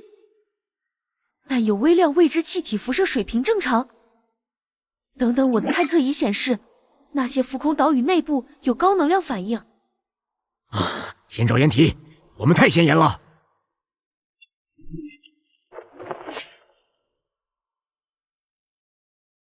11点钟方向800米，有5个生命体在靠近，速度很快，不是异种的那种狂暴能量，更有序。看到了，人皮生物，皮肤好像是透明的，能看到血管。他们穿着轻质护甲，手持发光长矛。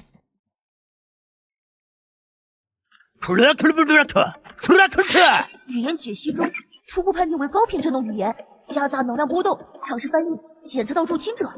放下武器，接受审查。我们没有恶意，我们来寻找一个人，江天行，人类科学家。亵渎者的同党，拿下！好快！咬过我！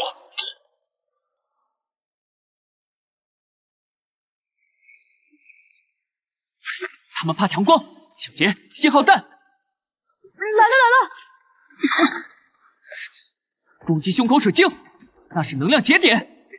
明白。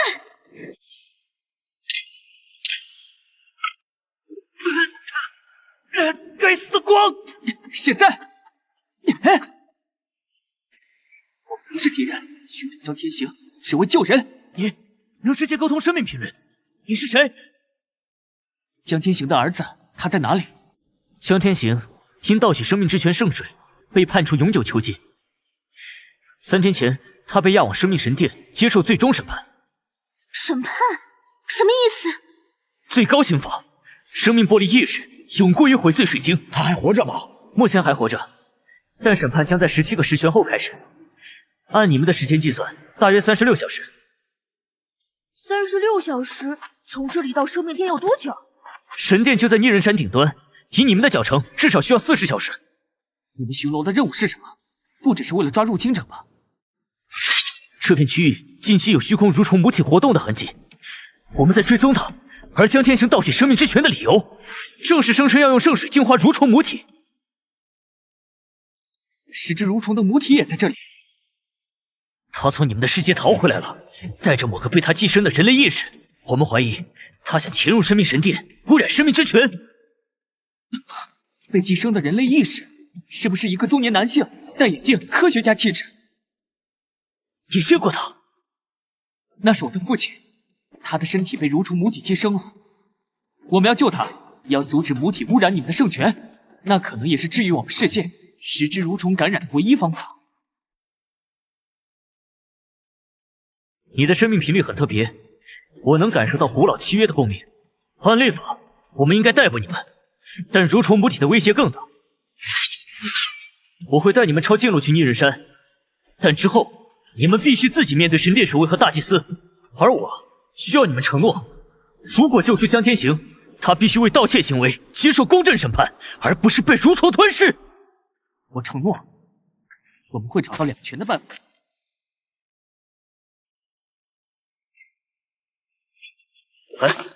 前方是隐藤沼泽，有囚笼区，最近抓捕的异界入侵者都关在那里。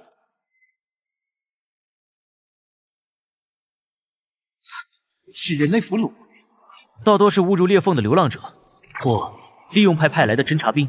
我们一般不杀俘虏，但也不会轻易释放。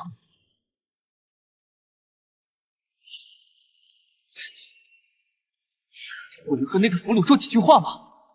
他可能知道我父亲的情况。尽快，巡逻队半小时后换班。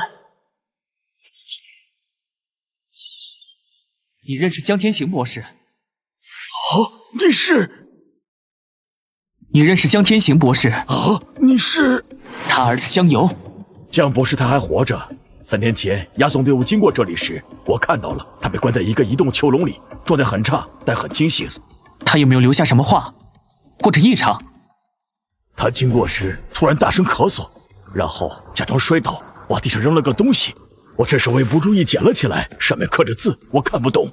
儿子，生命法典第2块碎片在灵族公主艾莉亚手中，她是唯一能安全接近生命之泉的人。找到她，用玉符证明你的血脉。小心大祭司，他已不是本人。艾莉亚公主，他3个月前就被大祭司软禁在静思峰了，罪名是与毒神者江天行暗中往来。带我去静思城，先找公主。静思峰守卫森严，而且是虚空蠕虫的幼体，他们怎么找到这里的？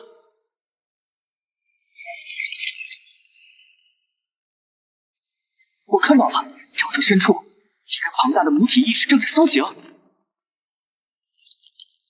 儿子，我好疼！这些触手在吃我的脑子，救我！江游，那是假的，你父亲不可能有那么多触手。不，有一部分真的是他，他的意识被母体困住了，成了他的发声器官。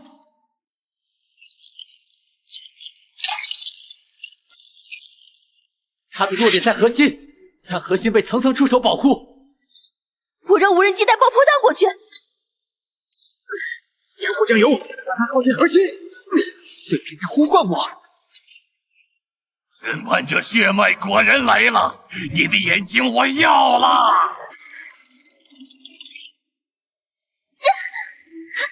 抓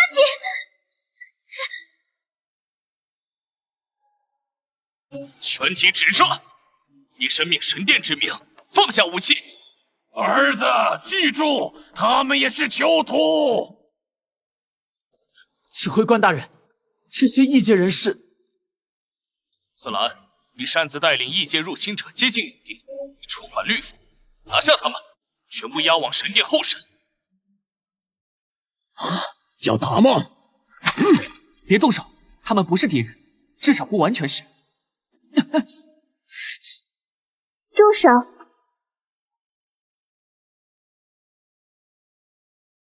艾莉亚公主，您怎么离开静思峰了？大祭司命令。大祭司的命令是将我软禁，不是将我囚禁。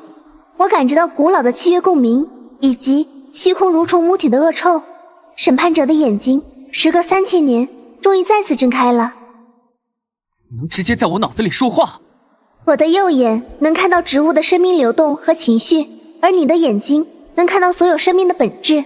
我们同源却不同向。这些异界客人由我接待，你们退回巡逻岗位。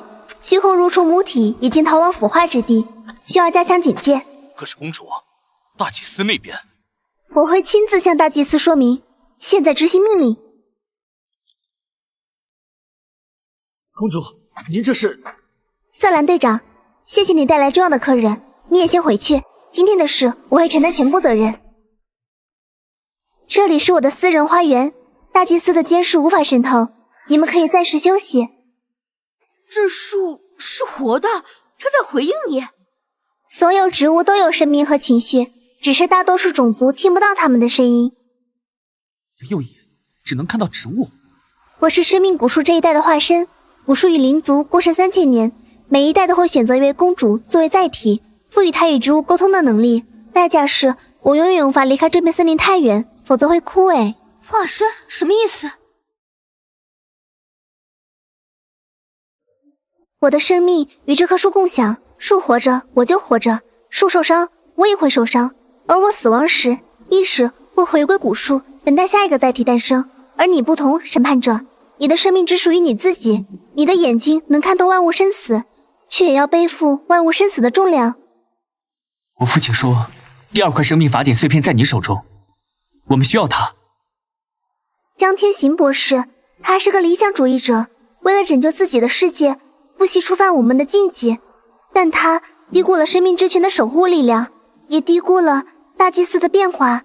碎片确实在我这里，但给你们之前，我需要你们帮我一个忙。从3天前开始，我的花园里汇入了东西，它伪装成植物，但散发着虚空蠕虫的气味，我无法确定它的具体位置。我的眼睛能看植物情绪，但如果它完全模仿植物，我就看不透。找到了，在灌木根部，正在向你的位置缓慢移动，它在等我们放松警惕。我需要你的眼睛指引，我的能力可以暂时安抚周围所有植物，让它的拟态失效，但时机只有1瞬。数到3，1、2。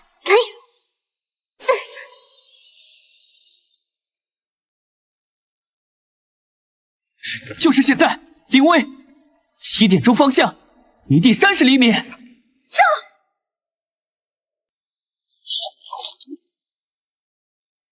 是蠕虫母体分裂出的侦察子体，它在监视我。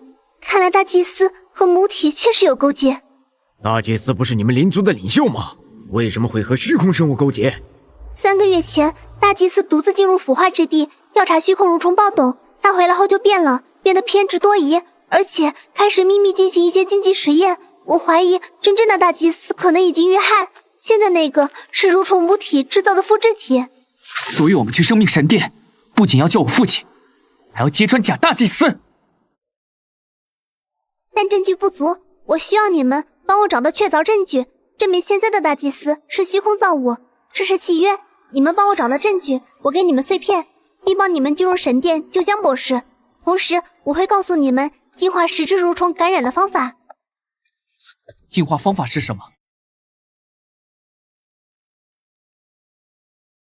生命之泉的泉水确实能净化虚空污染，但你父亲偷走的那瓶是未成熟的泉水，效果有限。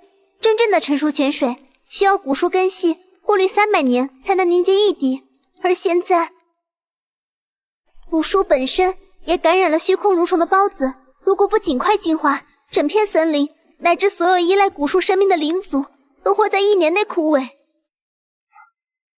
所以你才被软禁，因为你发现了古树被感染，而大祭司想隐瞒这件事。他怕事情暴露，自己的伪装也会被识破，所以把我软禁在静思峰，切断我与古树的深度连接。完整律令：生命不可掠夺，只可交换。审判需先审判己心，心全能解锁。生命共鸣触底。描述：可与守护者血脉建立深度生命链接，共享生命能量时连接后，双方生命值合并计算，能力消耗可均摊。警告：此连接不可轻易缔结，一旦建立，生死同担。可共享生命上限2200天。怎么了？没什么，先解决眼前的问题。姓名：艾利亚，生命无数化身，生命总量永恒。备注：与古树共享永生，但孤独永恒。当前古树感染度27%。竟然是无限的生命值。但那个孤独永恒的备注是什么意思？上一代审判者的女儿，母亲家族的源头，3000年前。你有疑问，关于我，也关于你自己。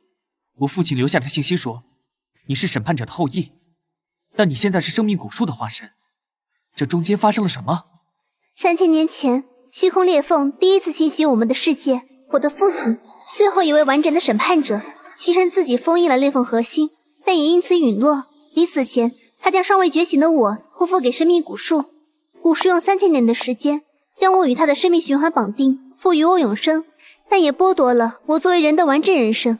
我永远无法离开森林，永远只能作为古树的感官而存在。那我的母亲林婉清，她的家族？婉清，多么美丽的名字！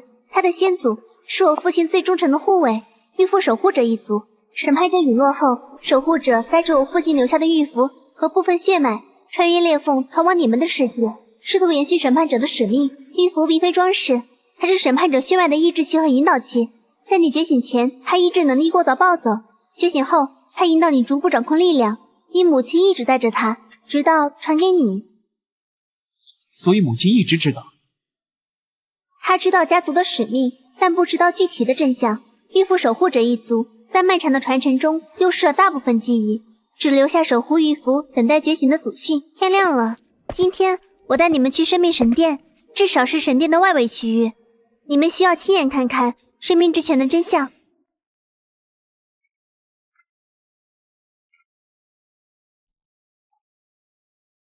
能量读数爆表了，这些光点是什么？那是大地深处自然凝结的生命精粹，被古树根系吸收提纯，300年才能汇聚成一滴生命之泉。整座逆刃山其实就是古树最大的一条主根。所以生命之泉不是泉水，而是古树的树枝。更准确的说，是古树过滤、净化、浓缩了300年的大地生命力，每一滴都蕴含着一个微型生态系统的生命能量组合。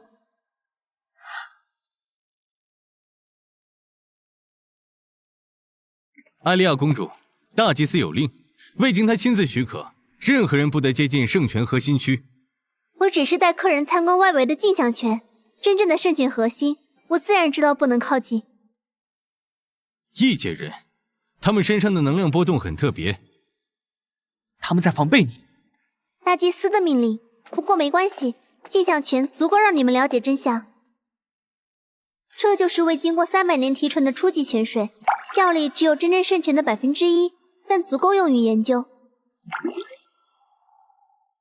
香油，用你的眼睛看看它。玉符是用这种泉水结晶制作的。准确地说，是用初代审判者的血液与生命之泉混合，在极端条件下结晶而成。它既是钥匙，也是封印，更是血脉传承的容器。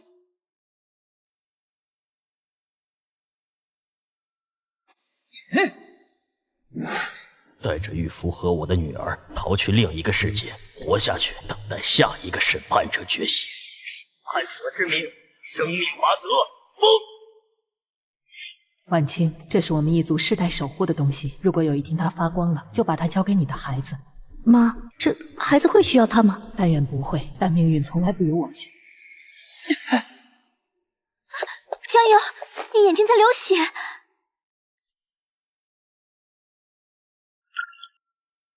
血脉记忆觉醒，玉符的封印正在解除。你母亲一直带着它，是在用自己的生命力温养它，确保它在你需要时能正常运作。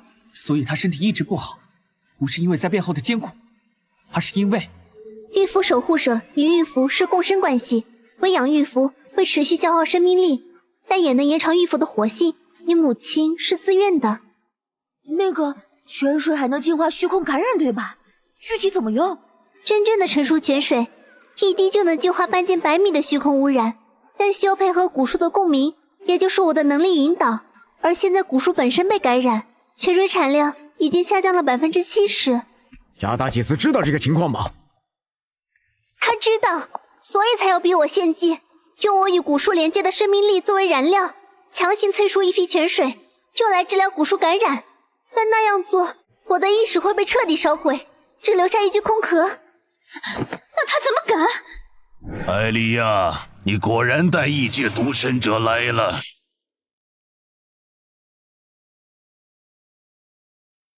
大祭司，他们是寻求帮助的客人，不是独神者。客人？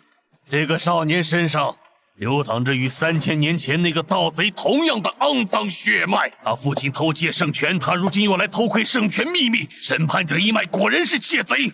我父亲偷泉水是为了拯救我们的世界，而你现在这个样子，真的是灵族的大祭司吗？放肆！本座守护神殿300年，岂容你这异界小儿质疑？大祭司，请停止，他们是我的客人。艾莉亚，我的孩子，你被这些异界人蛊惑了。巫术感染日益严重，唯有你献祭自身，才能拯救整个灵族。难道你要为了几个外人抛弃养育你3000年的族人吗？既然您说我父亲是盗贼，我是盗贼后裔，那我愿意接受审判。灵族的律法中，对于有争议的指控，应该允许被告通过试炼自证清白吧？江油，不要！神殿的生死试炼，3000年无人通过，那是必死之局。哦，你知道生死试炼？我只知道，如果我真的有罪，我愿意接受任何审判。但如果是诬陷，审判者血脉也不是任人欺凌的。好，很好。既然你主动要求，那么根据灵族古律，异界人将由被指控毒神、窃密及血脉污染之罪。给你2个选择：一、立刻认罪，交出那双眼睛，可免一死；二、参加3重生死试炼，若全部通过，罪名洗清，且可提出一个合理请求。公主作为见证人，你可有异议？无异议。那么试炼将在明天日出时开始，地点忏悔之谷。小子，期待你在试炼中的表现，毕竟审判者的眼睛在绝望中瞪大的样子一定很美味。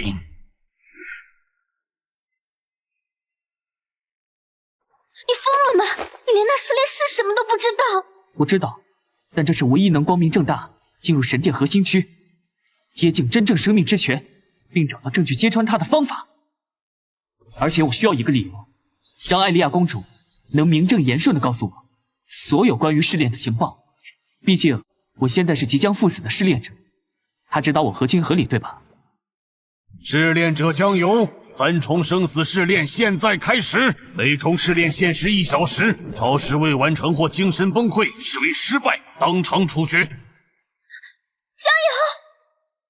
油！尤哥，一定要回来啊！记住，幻境里的都是假的，但你的恐惧是真的。战胜恐惧，不要否定它，是接纳它。等我。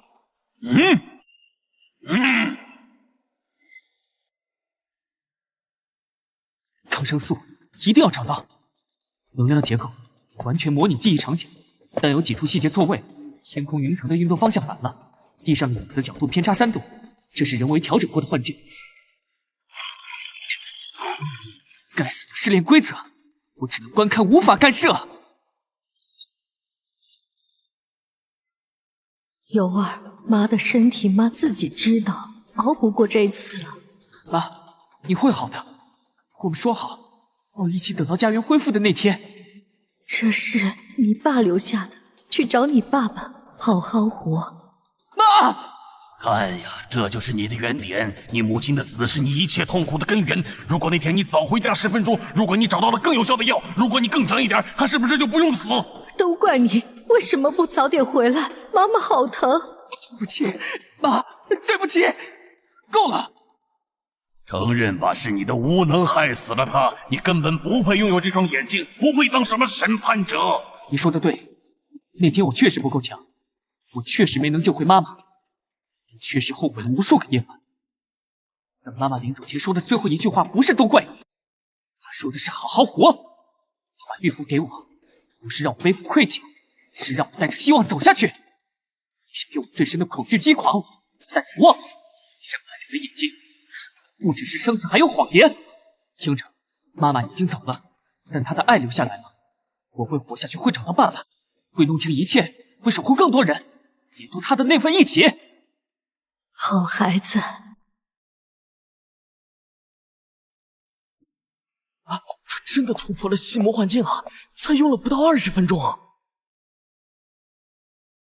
第一试通过，但别高兴太早。第2试生命交换难题才是真正的审判。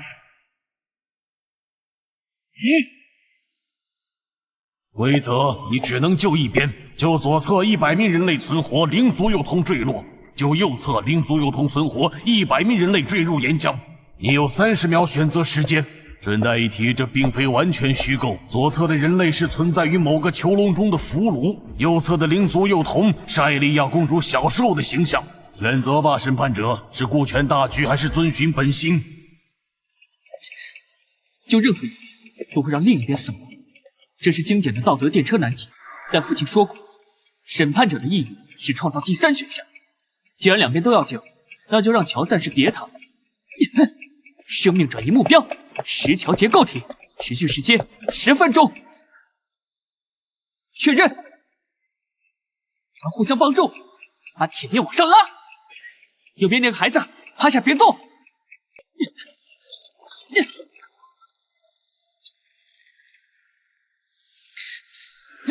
你竟然用审判者的生命力去强化一座桥，那是亵渎！生命转移只能用于生命体。规则里没说不能对桥用，而且我救了所有人，不是吗？第3试是什么？赶紧开始吧，时间不多了。有意思，太有意思了。第3试自我之战，原本是你与复制体的战斗，但我改主意了。既然你喜欢创造第3选项，那就给你第3选项。同时面对3个队友的复制体，击败他们或者被他们杀死。哦，忘了说，这3个复制体拥有他们本体的全部战斗经验和能力，而你的2个队友现在被我的人保护着，无法给你任何帮助。第3试炼现在开始，时限30分钟。800天，大概2年多。但如果这一战过不去，连今天都活不过。父亲说，生命的意义在于选择，而非计算。我的选择是审判世界解锁。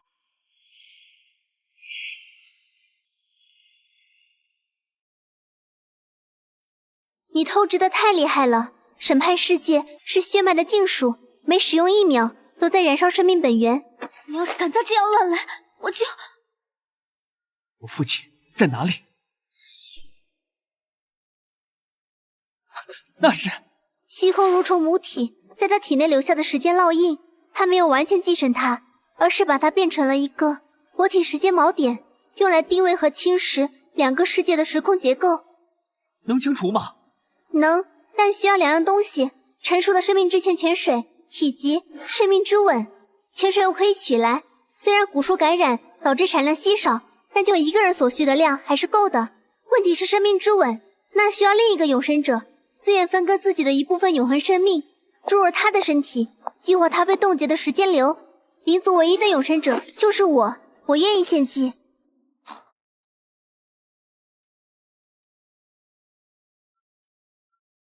献祭是什么意思啊？我会失去永生，变为普通灵族，寿命大约还剩300年。同时，我与生命蛊术的连接会被永久切断，这意味着灵族将彻底失去生命之泉的源泉。没有泉水净化，虚空感染会在50年内蔓延整个灵族世界。用整个种族的未来换1个人，这代价太大了。但这不仅仅是救1个人，江天行博士体内有他3年来在虚空界收集的所有研究数据，包括如何永久关闭裂缝，如何净化被感染的世界。救活他可能拯救的是2个世界。选择权在你，审判者，你是他的儿子，也是现在唯一有资格替他做决定的人。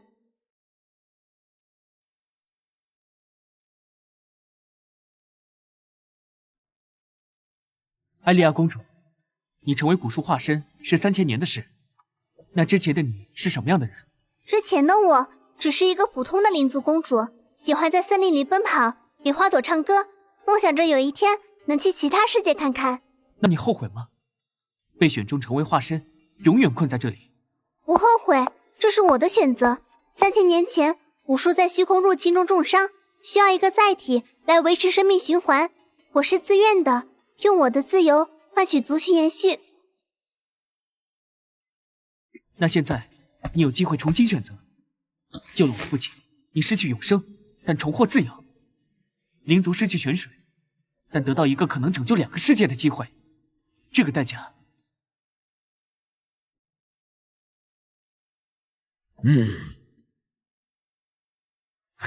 不应该由你一个人来付。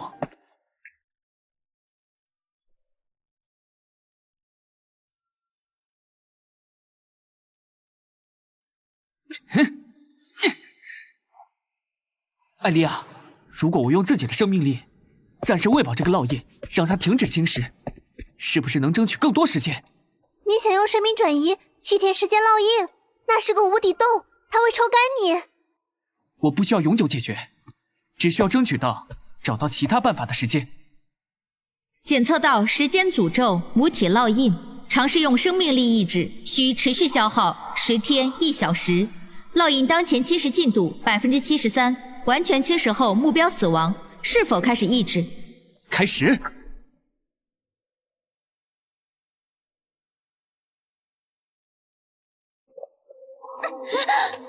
江友，你疯了吗？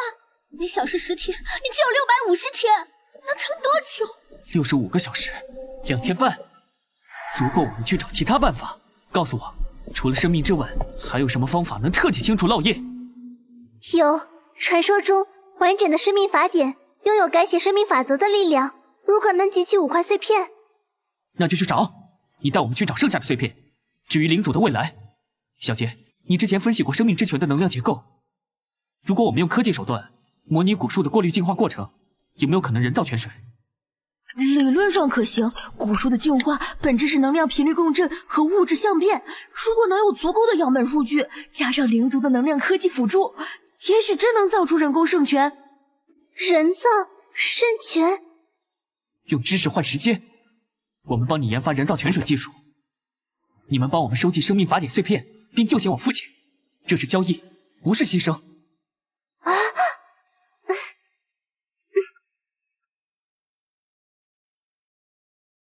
审判者，不，江油，谢谢你，给了我们所有人第3条路。这可怎么办？江油，你持续消耗了240天生命值，血条降至410天。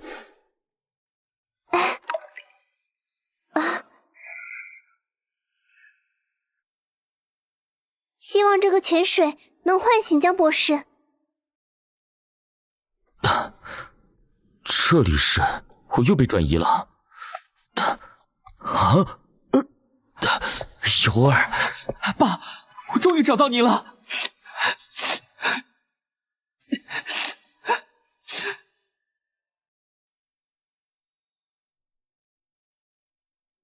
你觉醒的比我想象的早，也付出了比我想象的多的代价。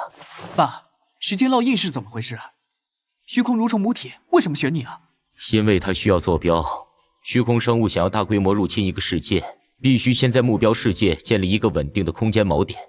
而审判者血脉因为能够看透生命本质，天生就是最精准的生命坐标。3年前我进入裂缝后，很快发现了蠕虫母体的阴谋。他想用我的身体作为跳板入侵地球，我把自己封进生物舱，设下误开的警告，就是为了拖延时间。但母体还是侵入了我的意识层，读取了我的记忆，并模仿我的声音。所以那个说你父亲已成囚徒的声音，是母体在用我的声带说话。他想引你进入陷阱，夺取你的眼睛。完整的审判者血脉能让他直接定位地球的核心生命脉。那现在母体在哪里？他在腐化之地深处，正在尝试打开第2条永久性裂缝。我们必须阻止他，但要彻底终结这场灾难，需要关闭所有裂缝。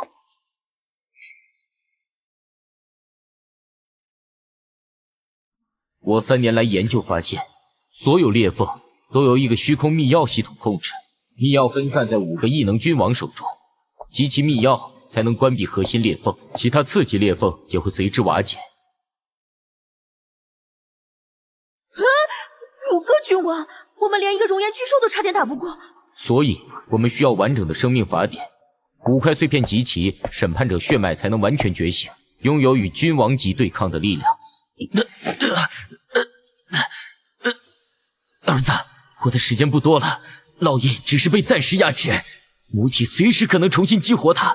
在我再次失去意识前，你必须知道。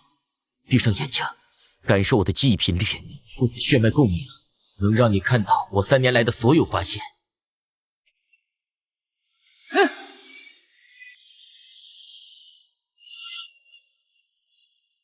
那就是虚空之心，所有裂缝的源头。关闭它，一切才有终结的可能。这是第2块生命法典碎片，我一直贴身藏着，现在交给你。上面的内容你读过了吗？审判者需先审判己心。看来你已经在试炼中明白了，审判者的力量不是用来裁决他人的，而是用来审视自己的每一个选择。儿子，你已经比我更像个审判者了。公主，我儿子和他的伙伴们会帮你们找到人造泉水的方法，而我需要留在灵族世界。爸，你的身体？我的身体是母体的坐标，如果我回地球，他会立刻追踪过去。我必须留在这里，用最后的时间研究彻底清除烙印的方法。而且，灵族的能量科技对制造人造泉水至关重要。尤儿，你已经长大了，接下来的路你要自己走，收集碎片，关闭裂缝，拯救2个世界。这是你的使命，也是我对你的期待。爸，等我回来，我一定找到救你的方法。我相信你，现在去吧。裂缝的周期性开启还剩最后1天，必须赶在那之前回到地球。这是我的信物，带着它，灵族所有少战都会为你们提供帮助。我也会尽快整理出补数进化的全部数据，交给小杰。尤儿，记住，生命的意义在于选择，而非计算。相信你的心。救世军1周前占领了13号避难所，他们首领自称先知，宣称获得了神器，能够带领人类进化成更高级的生命形态。避难所外围架设了能量屏障，我的无人机无法穿透。弹射成像显示里面有大量生命信号，至少上千人。我们和救世军有过几次接触，他们不像普通幸存者组织，纪律严密，全员佩戴统一的面具，而且似乎感觉不到疼痛。他们被精神控制了，每个人头上都有轻度精神暗示标记。那个先知在用第4块碎片的力量洗脑追随者。第4块碎片不是被污染了吗？为什么还能使用？污染不代表失效，反而可能更危险。父亲说过，生命法典的力量可以创造，也可以扭曲。先知可能在用碎片进行某种批量改造。报告，就是军派来使者，说要和审判者对话。审判者江油，先知大人邀请您前往13号避难所进行文明存续的最终谈判。谈判？你们先解除对避难所的控制。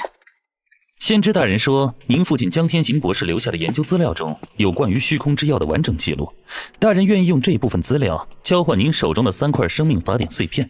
我父亲的研究资料，你们怎么会有？3年前塔城沦陷时，我们回收了江博士实验室的所有备份数据，先知大人已经破译了其中70%，集齐5把虚空之药，可以永久关闭所有裂缝。先知大人手中已经有3把，您手中的碎片加上我们手中的第4块碎片，可以感应到第5把钥匙的位置。先知想关闭裂缝？不，先知大人要掌控裂缝，将虚空能量转化为人类进化的养分。审判者，加入我们吧！您的眼睛能看到生命本质，先知大人需要您这样的观测者。我需要见先知本人。你来了，江油，比你父亲更有勇气。你在抽取他们的生命能量，秦将军，你不是已经死了？不，我只是提前计划了。3天前，我发现了江天行隐藏的研究资料，试图自己关闭裂缝，结果被虚空能量反噬。我的身体已经半虚空化，但意识还保持着人类。我发现虚空能量虽然危险，但也能赋予人类超越极限的力量。于是我创造了救世军，寻找愿意进化的志愿者。这不是进化，是变异。你在用碎片的力量扭曲他们的意志。你错了，我在拯救人类。地球的环境已经不适合普通人生存，只有适应虚空能量，才能延续文明。你父亲的虚空之药计划是关闭裂缝，但关闭之后呢？地球已经千疮百孔，人类还是会被残存的异种和恶劣环境淘汰。我的计划不同，用5把钥匙掌控裂缝，建立稳定的能量通道，让全人类进化成新人类。你活不过4个月了，这个状态根本无法掌控裂缝，只会被裂缝吞噬。所以我需要你，审判者的血脉可以稳定虚空能量，我们可以合作，我提供钥匙和技术，你提供血脉的力量，一起开创。我拒绝。那太遗憾了，我们只能用更直接的方式获取你的血脉。每个人都被深度精神控制，生命值被强行提升到普通人3倍，但血条边缘有快速衰竭标记，他们活不过1年。这些是我最成功的作品，他们感觉不到疼痛，拥有超越常人的力量和恢复力。江油，你下得了手杀他们吗？他们可都是人类。小杰，启动干扰方案。收到，3秒后全频段电磁脉冲。结束，秦将军。你以为我依赖的是科技吗？这才是真正的计划，抛弃脆弱的人类躯壳，拥抱虚空的力量。能量毒素爆表，裂缝在扩大，这样下去，整个区域都会被吞噬。所有部队向13号避难所推进，支援江油。没时间等部队了，我们先去。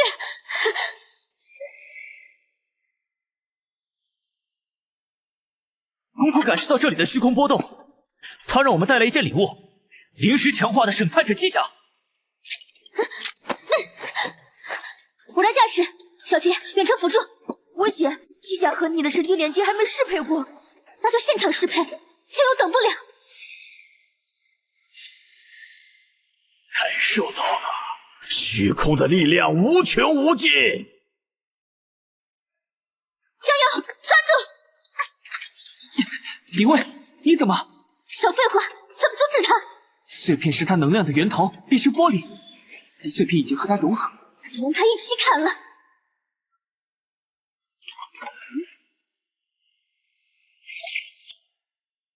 秦将军，还记得秦雪吗？你的女儿还在塔城等你回家。啊，雪儿，我在做什么？情感是进化的阻碍，必须清除。我明白了，碎片在放大他内心的偏执和疯狂。李卫，把我甩到他面前，我需要接触碎片。啊，你疯了！相信我，审判者的力量不只是破坏。让我看看你的执念。我发誓要找到让人类不再脆弱的方法。不，好痛啊！谁来救我？这是必要的牺牲罢了。我要让女儿秦雪活在一个不再有死亡的世界。秦将军，你只是太想保护大家了，但这条路是错的。是这句话。江油，全球37个主要幸存者基地同时遭到巨蟒级袭击，他们的目标好像都是你。看来我成诱饵了，那就不墨迹了，就让我们亲手终结了这个末日吧。江游，我已经迫不及待想去看新世界。